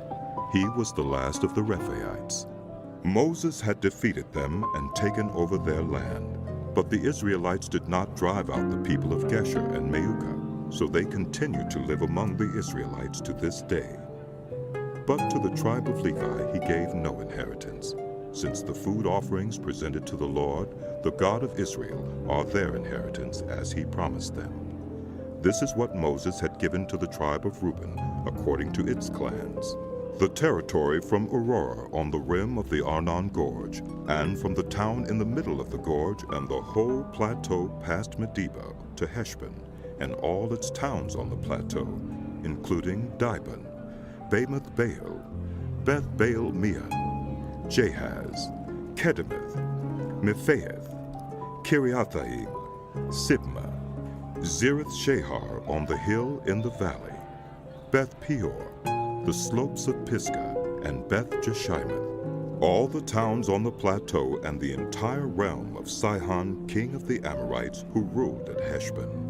Moses had defeated him and the Midianite chiefs, Evi, Rekem, Zur, Hur, and Reba, princes allied with Sihon who lived in that country. In addition to those slain in battle, the Israelites had put to the sword Balaam, son of Beor, who practiced divination. The boundary of the Reubenites was the bank of the Jordan. These towns and their villages were the inheritance of the Reubenites, according to their clans. This is what Moses had given to the tribe of Gad, according to its clans. The territory of Jazer, all the towns of Gilead, and half the Ammonite country as far as Aurora, near Rabbah, and from Heshbon to Ramoth Mizpah and Betonim, and from Mehunaim to the territory of Debir, and in the valley, Beth Haram, Beth Nimrah, Succoth, and Zaphon, with the rest of the realm of Sihon, king of Heshbon, the east side of the Jordan, the territory up to the end of the Sea of Galilee. These towns and their villages were the inheritance of the Gadites, according to their clans. This is what Moses had given to the half-tribe of Manasseh, that is, to half the family of the descendants of Manasseh, according to its clans. The territory extending from Mehunaim and including all of Bashan, the entire realm of Og, king of Bashan, all the settlements of Jair in Bashan, 60 towns, half of Gilead, and Ashtaroth and Edrei, the royal cities of Og in Bashan. This was for the descendants of Machir, son of Manasseh, for half of the sons of Machir, according to their clans. This is the inheritance Moses had given when he was in the plains of Moab, across the Jordan east of Jericho. But to the tribe of Levi Moses had given no inheritance. The Lord, the God of Israel, is their inheritance, as the areas the Israelites received as an inheritance in the land of Canaan, which Eleazar the priest, Joshua, son of Nun, and the heads of the tribal clans of Israel allotted to them. Their inheritances were assigned by lot to the 9½ tribes, as the Lord had commanded through Moses. Moses had granted the 2½ tribes their inheritance east of the Jordan, but had not granted the Levites an inheritance among the rest, for the sons of Joseph had become 2 tribes, Manasseh and Ephraim. The Levites received no share of the land, but only towns to live in, with pasture lands for their flocks and herds. So the Israelites divided the land, just as the Lord had commanded Moses. Now the people of Judah approached Joshua at Gilgal, and Caleb, son of Jephunneh the Kenizzite, said to him, You know what the Lord said to Moses, the man of God at Kadesh Barnea, about you and me? I was 40 years old when Moses, the servant of the Lord, sent me from Kadesh Barnea to explore the land, and I brought him back a report according to my convictions. But the others who went up with me made the hearts of the people melt in fear. I, however, followed the Lord my God wholeheartedly. So on that day, Moses swore to me, The land on which your feet have walked will be your inheritance, and that of your children forever, because you have followed the Lord my God wholeheartedly. Now then, just as the Lord promised, he has kept me alive for 45 years since the time he said this to Moses, while Israel moved about in the wilderness. So here I am today, 85 years old. I am still as strong today as the day Moses sent me out. I'm just as vigorous to go out to battle now as I was then. Now give me this hill country that the Lord promised me that day. You yourself heard then that the Anakites were there, and their cities were large and fortified. But the Lord helping me, I will drive them out, just as he said. Then Joshua blessed Caleb, son of Jephunneh, and gave him Hebron as his inheritance. So Hebron has belonged to Caleb, son of Jephunneh the Kenizzite, ever since, because he followed the Lord, the God of Israel, wholeheartedly. Hebron used to be called Kiriath Arba, after Arba, who was the greatest man among the Anakites. Then the land had for the tribe of Judah, according to its clans, extended down to the territory of Edom, to the desert of Zin in the extreme south. Their southern boundary started from the bay at the southern end of the Dead Sea, crossed south of Scorpion Pass, continued on to Zin, and went over to the south of Kadesh Barnea. Then it ran past Hezron, up to Adar, and curved around to Karka. It then passed along to Asmon, and joined the Wadi of Egypt, ending at the Mediterranean Sea. This is their southern boundary. The eastern boundary is the Dead Sea, as far as the mouth of the Jordan. The northern boundary started from the bay of the sea at the mouth of the Jordan, went up to Beth Hoglah, and continued north of Beth Araba to the stone of Bohan, son of Reuben. The boundary then went up to Debir from the valley of Achor, and turned north to Gilgal, which faces the pass at Uduman, south of the gorge. It continued along to the waters of En-Shemesh, and came out at En-Rogel. Then it ran up the valley of Ben-Hinnom, along the southern slope of the Jebusite city, that is, Jerusalem. From there it climbed to the top of the hill west of the Hinnom Valley, at the northern end of the valley of Rephaim. From the hilltop the boundary headed toward the spring of the waters of Nephtoah, came out of the towns of Mount Ephraim, and went down toward Baalah, that is, Kiriath Jearim. Then it curved westward from Baalah to Mount Seir, ran along the northern slope of Mount Jearim, that is, Kesalon, continued down to Beth Shemesh, and crossed to Timnah. It went to the northern slope of Ekron, turned toward Shikkeron, passed along to Mount Baalah, and reached Jabneel. The boundary ended at the sea. The western boundary is the coastline of the Mediterranean Sea. These are the boundaries around the people of Judah by their clans. In accordance with the Lord's command to him, Joshua gave to Caleb, son of Jephunneh, a portion in Judah, Kiriath Arba, that is, Hebron. Arba was the ancestor of Anak. From Hebron, Caleb drove out the three Anakites, Sheshai, Uhiman, and Talmai, the sons of Anak.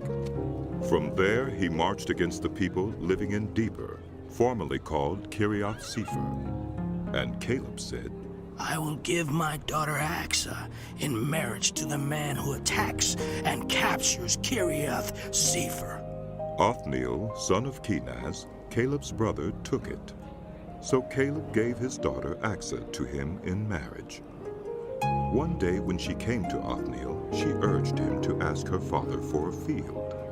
When she got off her donkey, Caleb asked her, What can I do for you? She replied, Do me a special favor.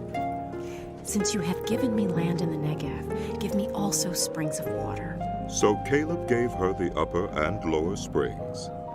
This is the inheritance of the tribe of Judah, according to its clans. The southernmost towns of the tribe of Judah in the Negev toward the boundary of Edom were Kebzeel, Eder, Jager, Kaina, Dimona, Adudah, Kedesh, Hazer, Ithnan, Ziph, Telem, Bealoth, Hazer Hadattah, Kiriath Hezron, that is, Hazor, Amam, Shema, Moladah, Hazer Gaddah, Heshmon, Beth Pelet, Hazer Shaul, Beersheba, Biziothia, Baalah, Ayim, Ezem, El Tolad, Kisel, Hormah, Ziklag, Madmana, Sansana, Libaoth, Shillim, Ain, and Rimmon, a total of 29 towns and their villages. In the western foothills, Eshtaol, Zorah, Ashna, Zanoah, Engannim, Tapua, Enam, Jarmuth, Udullam, Soka, Uzika, Shauraim, Adithaim, and Gedera, or Gederathaim, 14 towns and their villages. Zenan, Hadassah, Migdal Gad, Dilian, Mizpah, Joktheel, Lachish, Bozkath, Eglon, Caban, Lamas, Kitlish, Gedera, Beth Dagon, Naamah, and Makkedah, 16 towns and their villages. Libnah, Ether, Ashan, Ifta, Ashna, Nezib, Keilah, Akzib, and Marisha, 9 towns and their villages. Ekron, with its surrounding settlements and villages west of Ekron, all that were in the vicinity of Ashdod, together with their villages. Ashdod, its surrounding settlements and villages, and Gaza, its settlements and villages, as far as the Wadi of Egypt and the coastline of the Mediterranean Sea. In the hill country, Shemer, Jatir, Soko, Dana, Kiriath Sana, that is, Deber, Anab, Eshtemoa, Anim, Goshen, Holon, and Gilo, 11 towns and their villages. Arab, Duma, Eshan, Janim, Beth Tapua, Hufika, Humta, Kiriath Arba, that is, Hebron, and Zior, 9 towns and their villages. Maon, Carmel, Ziph, Juttah, Jezreel, Jokdeam, Zanoah, Cain, Gibeah, and Timnah, 10 towns and their villages. Halhol, Beth Zur, Gedor, Mearath, Beth Anath, and Eltekon, 6 towns and their villages. Kiriath Baal, that is, Kiriath Jeur, and Rabbah, 2 towns and their villages. In the wilderness, Beth Arabah, Middin, Sekeka, Nipshan, the city of salt, and En-Gedi, 6 towns and their villages.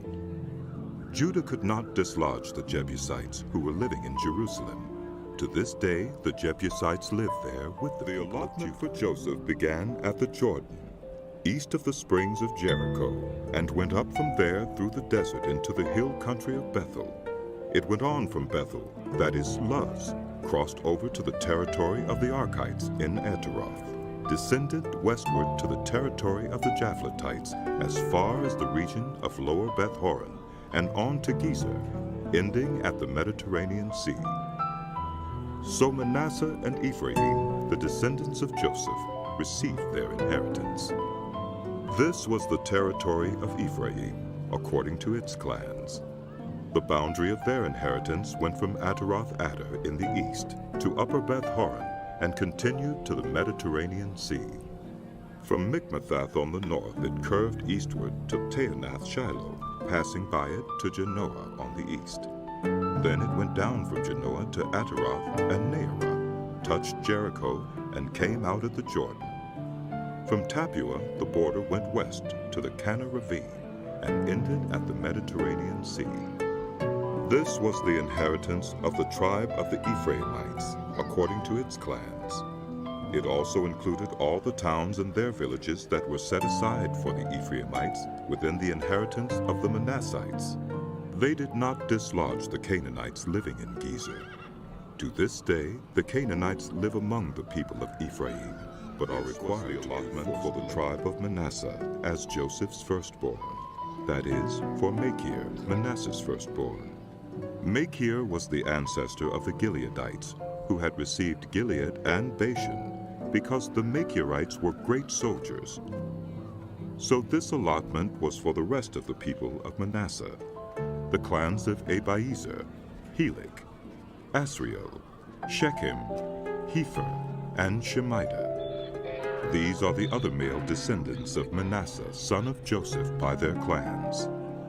Now Zelophehad, son of Hepher, the son of Gilead, the son of Machir, the son of Manasseh, had no sons, but only daughters, whose names were Mahlah, Noah, Hoglah, Milcah, and Tirzah.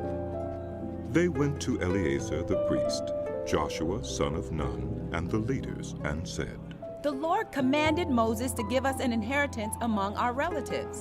So Joshua gave them an inheritance along with the brothers of their father, according to the Lord's command. Manasseh's share consisted of 10 tracts of land besides Gilead and Bashan east of the Jordan, because the daughters of the tribe of Manasseh received an inheritance among the sons. The land of Gilead belonged to the rest of the descendants of Manasseh. The territory of Manasseh extended from Asher to Michmethath, east of Shechem. The boundary ran southward from there to include the people living at En Tappuah. Manasseh had the land of Tappuah, but Tappuah itself on the boundary of Manasseh belonged to the Ephraimites. Then the boundary continued south to the Cana ravine. There were towns belonging to Ephraim lying among the towns of Manasseh. But the boundary of Manasseh was the northern side of the ravine and ended at the Mediterranean Sea. On the south, the land belonged to Ephraim, on the north, to Manasseh. The territory of Manasseh reached the Mediterranean Sea and bordered Asher on the north and Issachar on the east. Within Issachar and Asher, Manasseh also had Beth-shan, Ibleam, and the people of Dor, Endor, Teonak, and Megiddo, together with their surrounding settlements. The third in the list is Naphath. Yet the Manassites were not able to occupy these towns, for the Canaanites were determined to live in that region. However, when the Israelites grew stronger, they subjected the Canaanites to forced labor, but did not drive them out completely. The people of Joseph said to Joshua, "Why have you given us only one allotment and one portion for an inheritance? We are a numerous people, and the Lord has blessed us abundantly." "If you are so numerous," Joshua answered, "and if the hill country of Ephraim is too small for you, go up into the forest and clear land for yourselves there in the land of the Perizzites and Rephaites." The people of Joseph replied, "The hill country is not enough for us, and all the Canaanites who live in the plain have chariots fitted with iron, both those in Bethshan and its settlements, and those in the valley of Jezreel." But Joshua said to the house of Joseph, to Ephraim and Manasseh, "You are numerous and very powerful. You will have not only one allotment, but the forested hill country as well. Clear it, and its farthest limits will be yours, though the Canaanites have chariots fitted with iron, and though they are strong." The assembly of the Israelites gathered at Shiloh and set up the tent of meeting there. The country was brought under their control, but there were still 7 Israelite tribes who had not yet received their inheritance. So Joshua said to the Israelites, "How long will you wait before you begin to take possession of the land that the Lord, the God of your ancestors, has given you? Appoint 3 men from each tribe. I will send them out to make a survey of the land and to write a description of it, according to the inheritance of each. Then they will return to me. You are to divide the land into 7 parts. Judah is to remain in his territory on the south, and the house of Joseph in his territory on the north. After you have written descriptions of the 7 parts of the land, bring them here to me, and I will cast lots for you in the presence of the Lord our God. The Levites, however, do not get a portion among you, because the priestly service of the Lord is their inheritance. And Gad, Reuben, and the half-tribe of Manasseh have already received their inheritance on the east side of the Jordan. Moses, the servant of the Lord, gave it to them." As the men started on their way to map out the land, Joshua instructed them, "Go and make a survey of the land and write a description of it. Then return to me, and I will cast lots for you here at Shiloh, in the presence of the Lord. So they left and went through the land. They wrote its description on a scroll, town by town, in 7 parts, and returned to Joshua in the camp at Shiloh.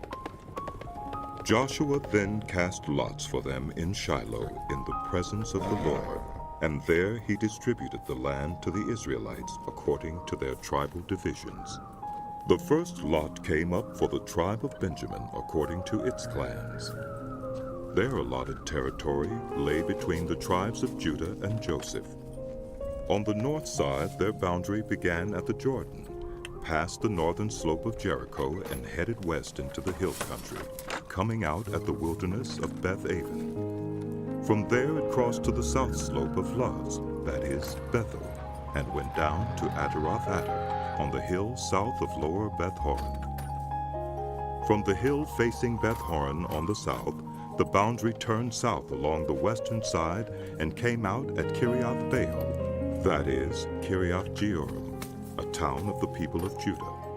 This was the western side.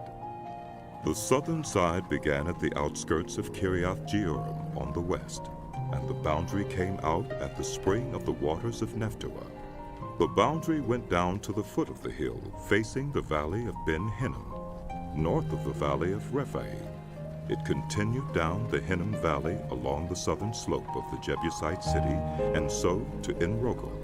It then curved north, went to En-Shemesh, continued to Galilah, which faces the pass of Adummim, and ran down to the stone of Bohan, son of Reuben. It continued to the northern slope of Beth-Arabah, and on down into the Arabah. It then went to the northern slope of Beth-Hoglah and came out at the northern bay of the Dead Sea, at the mouth of the Jordan in the south. This was the southern boundary. The Jordan formed the boundary on the eastern side. These were the boundaries that marked out the inheritance of the clans of Benjamin on all sides. The tribe of Benjamin, according to its clans, had the following towns: Jericho, Beth-Hoglah, Emek-Keziz, Beth-Arabah, Zemaraim, Bethel, Avim, Para, Ophrah, Kephar-Ammoni, Ophni, and Geba, 12 towns and their villages: Gibeon, Ramah, Beeroth, Mizpah, Kephirah, Moza, Rekem, Irpeel, Taralah, Zelah, Haelef, the Jebusite city, that is Jerusalem, Gibeah, and Kiriath, 14 towns and their villages. This was the inheritance of Benjamin. Came out for the tribe of Simeon according to its clans. Their inheritance lay within the territory of Judah. It included Beersheba, or Sheba, Moladah, Hazer Shaul, Bela, Ezem, Eltolad, Bethuel, Hormah, Ziklag, Beth-Marcaboth, Hazer Susa, Beth-Lebaoth, and Sharuin, 13 towns and their villages: Ain, Rimmon, Ether, and Ashan, 4 towns and their villages, and all the villages around these towns as far as Baalath-Beer, Ramah in the Negev. This was the inheritance of the tribe of the Simeonites according to its clans. The inheritance of the Simeonites was taken from the share of Judah, because Judah's portion was more than they needed. So the Simeonites received their inheritance within the territory of Judah. The third lot came up for Zebulun according to its clans. The boundary of their inheritance went as far as Sarid. Going west, it ran to Maralah, touched Dabasheth, and extended to the ravine near Jokneam. It turned east from Sarid toward the sunrise to the territory of Kisloth-Tabor, and went on to Daberath and up to Japhiah. Then it continued eastward to Gath-Hepher and Eth-Kazin. It came out at Rimmon and turned toward Neah. There the boundary went around on the north to Hanathon and ended at the valley of Ifta-El. Included were Katheth, Nahalal, Shimron, Idalah, and Bethlehem. There were 12 towns and their villages. These towns and their villages were the inheritance of Zebulun, according to its clans.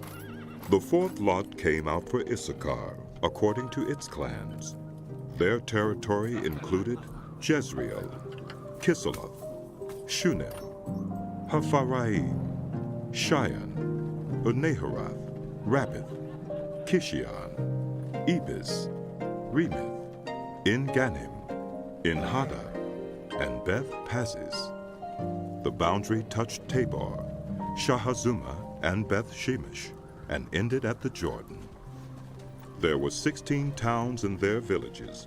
These towns and their villages were the inheritance of the tribe of Issachar, according to its clans. The fifth lot came out for the tribe of Asher, according to its clans. Their territory included Helkath, Halai, Beaton, Akshaph, Elimelech, Amad, and Mishal. On the west, the boundary touched Carmel and Sihor-Libnath. It then turned east toward Beth-Dagon, touched Zebulun and the valley of Ifta-El, and went north to Beth-Emek and Neiel, passing Kabul on the left. It went to Abdon, Rehob, Hammon, and Cana, as far as Greater Sidon. The boundary then turned back toward Ramah and went to the fortified city of Tyre, turned toward Hosah, and came out at the Mediterranean Sea in the region of Akzib, Umah, Aphek, and Rehob. There were 22 towns and their villages. These towns and their villages were the inheritance of the tribe of Asher, according to its clans. The sixth lot came out for Naphtali, according to its clans. Their boundary went from Heleph and the large tree in Zeunaim, passing Adumai-Nekeb and Jabneel to Lakim and ending at the Jordan. The boundary ran west through Asnath Tabor and came out at Hukok. It touched Zebulun on the south, Asher on the west, and the Jordan on the east. The fortified towns were Zedid, Zer, Hamath, Raketh, Kinnereth, Adamah, Ramah, Hazor, Kedesh, Edrei, En-Hazor, Iron, Migdal-El, Horem, Beth-Anath, and Beth-Shemesh. There were 19 towns and their villages. These towns and their villages were the inheritance of the tribe of Naphtali, according to its clans. The seventh lot came out for the tribe of Dan, according to its clans. The territory of their inheritance included Zorah, Eshtaol, Ir-Shemesh, Sheulabin, Ajalon, Ithlah, Elan, Timnah, Ekron, Eltekah, Gibbethon, Beolath, Jehud, Beni-Berak, Gath-Rimmon, Mijarkon, and Rakin, with the area facing Joppa.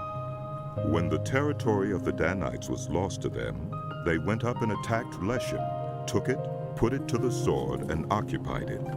They settled in Leshem and named it Dan, after their ancestor. These towns and their villages were the inheritance of the tribe of Dan, according to its clans. When they had finished dividing the land into its allotted portions, the Israelites gave Joshua, son of Nun, an inheritance among them, as the Lord had commanded. They gave him the town he asked for, Timnath-Serah, in the hill country of Ephraim, and he built up the town and settled there. These are the territories that Eleazar the priest, Joshua son of Nun, and the heads of the tribal clans of Israel assigned by lot at Shiloh in the presence of the Lord at the entrance to the tent of meeting. And so they finished. The Lord said to Joshua, Tell the Israelites to designate the cities of refuge, as I instructed you through Moses, so that anyone who kills a person accidentally and unintentionally may flee there and find protection from the avenger of blood. When they flee to one of these cities, they are to stand in the entrance of the city gate and state their case before the elders of that city. Then the elders are to admit them into their city and give them a place to live with them. If the avenger of blood pursues them, The elders must not surrender the accused because they killed their neighbor unintentionally and without malice, aforethought. They are to stay in that city until they have stood trial before the assembly and until the death of the high priest who is serving at that time. Then they may go back to their own home in the town from which they fled. So they set apart Kedesh in Galilee in the hill country of Naphtali, Shechem in the hill country of Ephraim, and Kiriath Arba, that is, Hebron, in the hill country of Judah. East of the Jordan, on the other side from Jericho, they designated Bezer in the wilderness on the plateau in the tribe of Reuben, Ramoth in Gilead in the tribe of Gad, and Golan in Bashan in the tribe of Manasseh. Any of the Israelites or any foreigner residing among them who killed someone accidentally could flee to these designated cities and not be killed by the avenger of blood prior to standing trial. The family heads of the Levites approached Eleazar the priest, Joshua son of Nun, and the heads of the other tribal families of Israel at Shiloh in Canaan, and said to them, The Lord commanded through Moses that you give us towns to live in, with pasture lands for our livestock. So, as the Lord had commanded, the Israelites gave the Levites the following towns and pasture lands out of their own inheritance. The first lot came out for the Kohathites, according to their clans. The Levites, who were descendants of Aaron the priest, were allotted 13 towns from the tribes of Judah, Simeon, and Benjamin. The rest of Kohath's descendants were allotted 10 towns from the clans of the tribes of Ephraim, Dan, and half of Manasseh. The descendants of Gershon were allotted 13 towns from the clans of the tribes of Issachar, Asher, Naphtali, and the half-tribe of Manasseh in Bashan. The descendants of Merari, according to their clans, received 12 towns from the tribes of Reuben, Gad, and Zebulun. So the Israelites allotted to the Levites these towns and their pasture lands, as the Lord had commanded through Moses. From the tribes of Judah and Simeon, they allotted the following towns by name. These towns were assigned to the descendants of Aaron, who were from the Kohathite clans of the Levites, because the first lot fell to them. They gave them Kiriath Arba, that is Hebron, with its surrounding pasture land in the hill country of Judah. Arba was the ancestor of Anak, but the fields and villages around the city they had given to Caleb, son of Jephunneh, as his possession. So to the descendants of Aaron the priest, they gave Hebron, a city of refuge for one accused of murder, Libnah, Jattir, Eshtemoa, Holon, Deber, Ain, Juttah, and Beth Shemesh, together with their pasture lands, 9 towns from these 2 tribes. And from the tribe of Benjamin they gave them Gibeon, Geba, Anathoth, and Almon, together with their pasture lands, 4 towns. The total number of towns for the priests, the descendants of Aaron, came to 13, together with their pasture lands. The rest of the Kohathite clans of the Levites were allotted towns from the tribe of Ephraim. In the hill country of Ephraim they were given Shechem, a city of refuge for one accused of murder, and Gezer, Kibzaim, and Beth-horon, together with their pasture lands, 4 towns. Also from the tribe of Dan they received Eltekeh, Gibbethon, Ajalon, and Gath-rimmon, together with their pasture lands, 4 towns. From half the tribe of Manasseh they received Taanach and Gath-rimmon, together with their pasture lands, 2 towns. All these 10 towns and their pasture lands were given to the rest of the Kohathite clans. The Levite clans of the Gershonites were given, from the half-tribe of Manasseh, Golan in Bashan, a city of refuge for one accused of murder, and Be-eshtemoa, together with their pasture lands, 2 towns. From the tribe of Issachar, Kishion, Daberath, Jarmuth, and Engannim, together with their pasture lands, 4 towns. From the tribe of Asher, Mishal, Abdon, Helkath, and Rehob, together with their pasture lands, 4 towns. From the tribe of Naphtali, Kedesh in Galilee, a city of refuge for one accused of murder, Hamath Dor, and Kartan, together with their pasture lands, 3 towns. The total number of towns of the Gershonite clans came to 13, together with their pasture lands. The Merarite clans, the rest of the Levites, were given from the tribe of Zebulun, Jokneam, Karta, Dimnah, and Nahalal, together with their pasture lands, 4 towns. From the tribe of Reuben, Bezer, Jahaz, Kedemoth, and Mephiath, together with their pasture lands, 4 towns. From the tribe of Gad, Ramoth in Gilead, a city of refuge for one accused of murder, Mehunaim, Heshbon, and Jazer, together with their pasture lands, 4 towns in all. The total number of towns allotted to the Merarite clans, who were the rest of the Levites, came to 12. The towns of the Levites in the territory held by the Israelites were 48 in all, together with their pasture lands. Each of these towns had pasture lands surrounding it. This was true for all these towns. So the Lord gave Israel all the land he had sworn to give their ancestors, and they took possession of it and settled there. The Lord gave them rest on every side, just as he had sworn to their ancestors. Not one of their enemies withstood them. The Lord gave all their enemies into their hands. Not one of all the Lord's good promises to the house of Israel failed. Every one was fulfilled. The book of Joshua continued.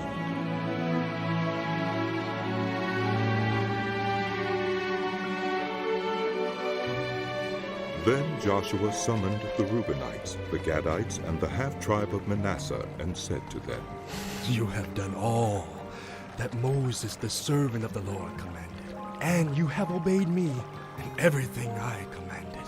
For a long time now, to this very day, you have not deserted the other Israelites, but have carried out the mission the Lord your God gave you. Now that the Lord your God has given them rest, as he promised, return to your homes in the land that Moses, the servant of the Lord, gave you on the other side of the Jordan.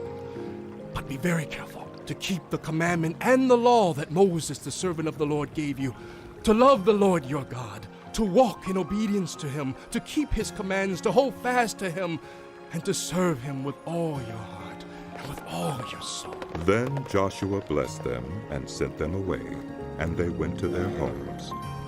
To the half-tribe of Manasseh, Moses had given land in Bashan, and to the other half of the tribe, Joshua gave land on the west side of the Jordan, along with the other Israelites.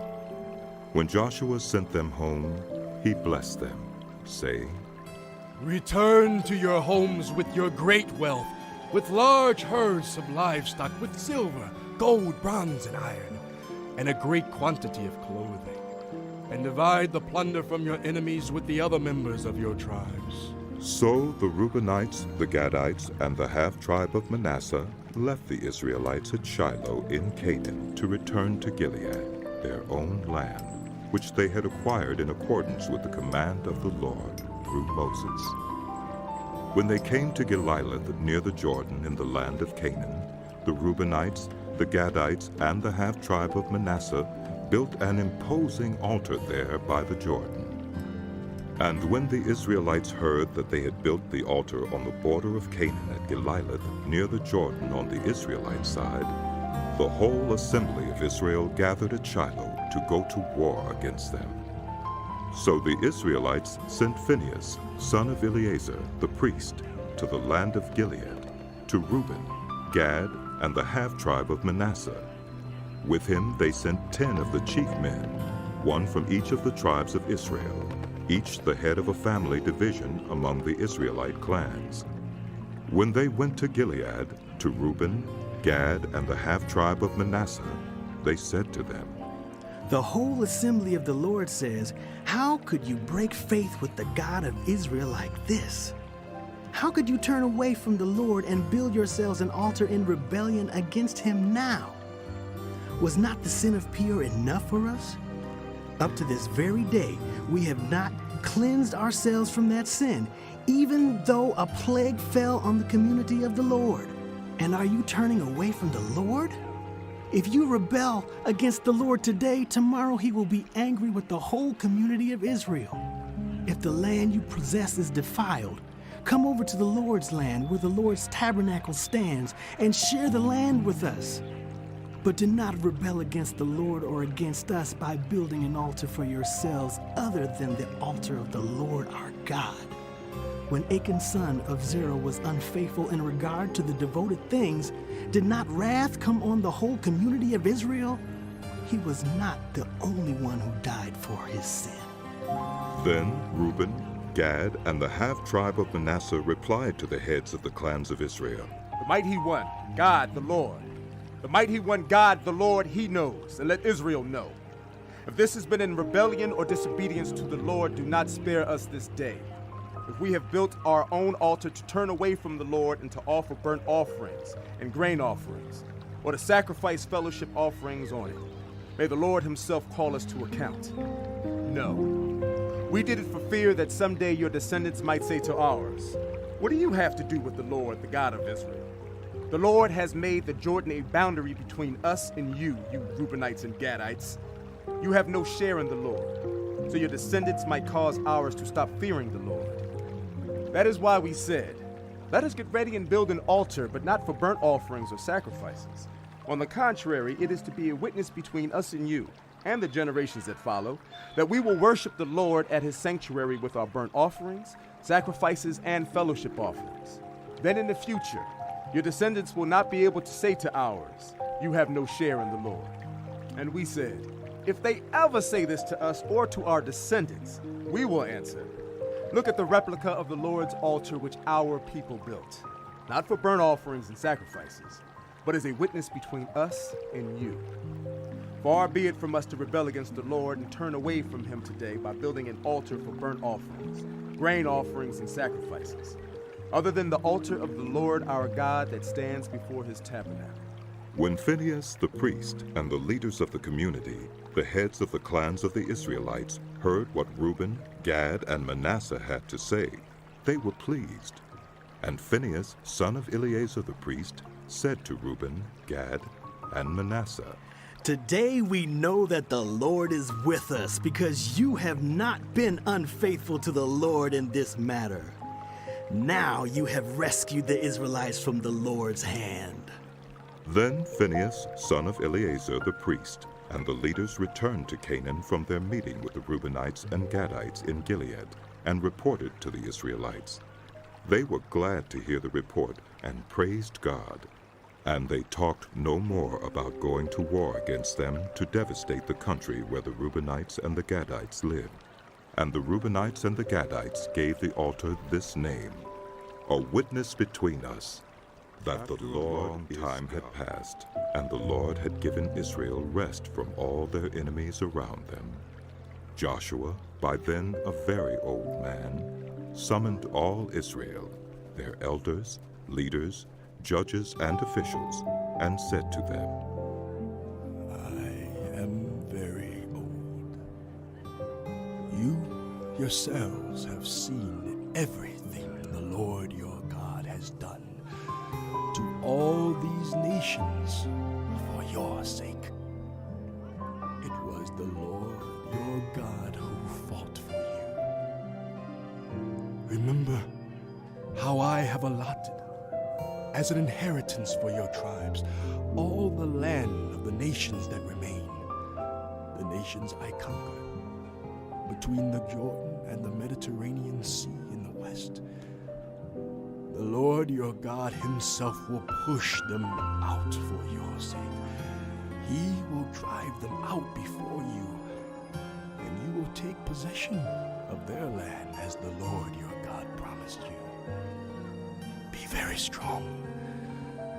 Be careful to obey all that is written in the book of the law of Moses without turning aside to the right or to the left. Do not associate with these nations that remain among you. Do not invoke the names of their gods or swear by them. You must not serve them or bow down to them. But you are to hold fast to the Lord your God as you have until now. The Lord has driven out before you great and powerful nations. To this day, no one has been able to withstand you. One of you routs 1,000 because the Lord your God fights for you, just as he promised. So be very careful to love the Lord your God.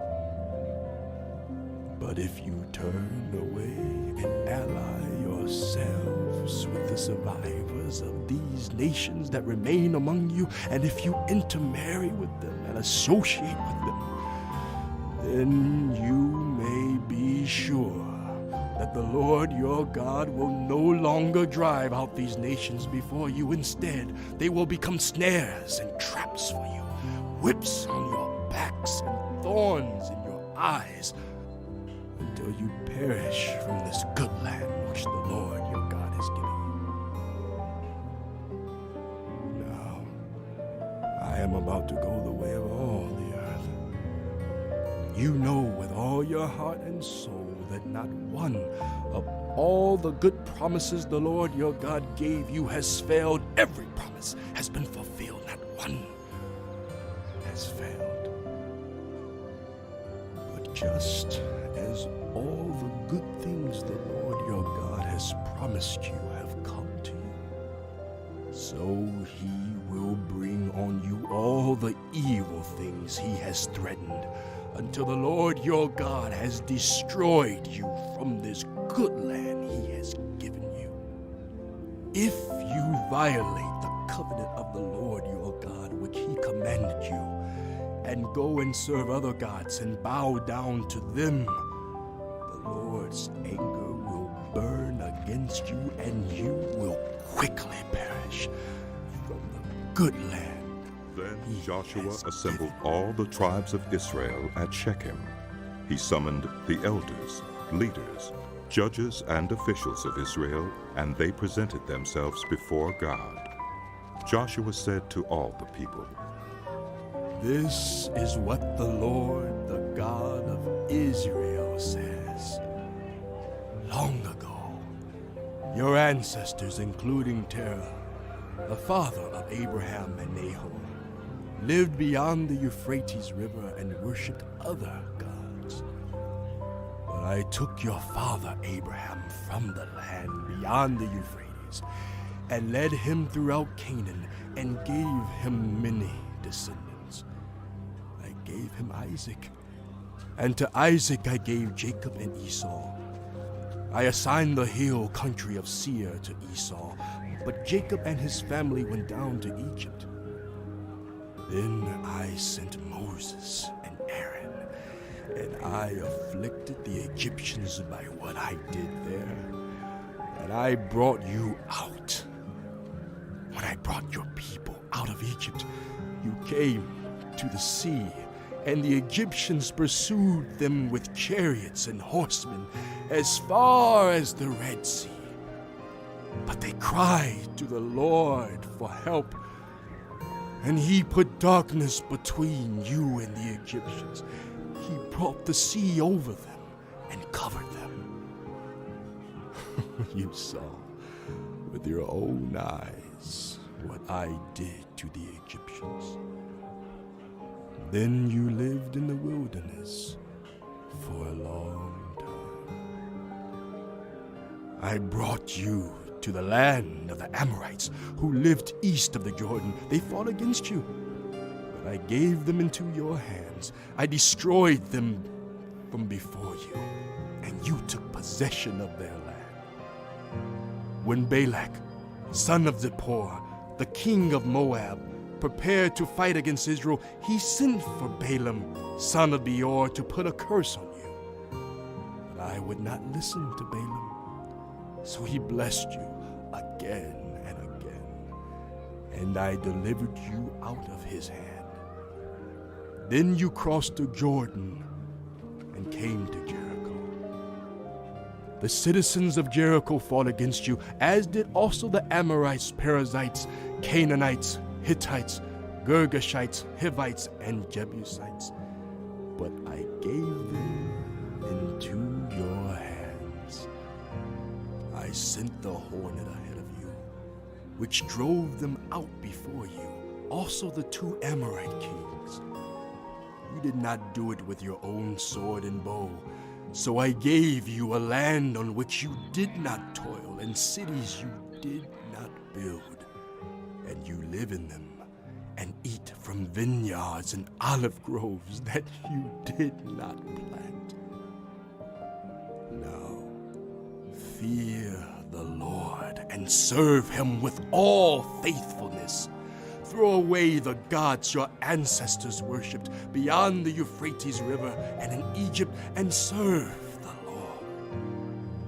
But if serving the Lord seems undesirable to you, then choose for yourselves this day whom you will serve, whether the gods your ancestors served beyond the Euphrates, or the gods of the Amorites in whose land you are living.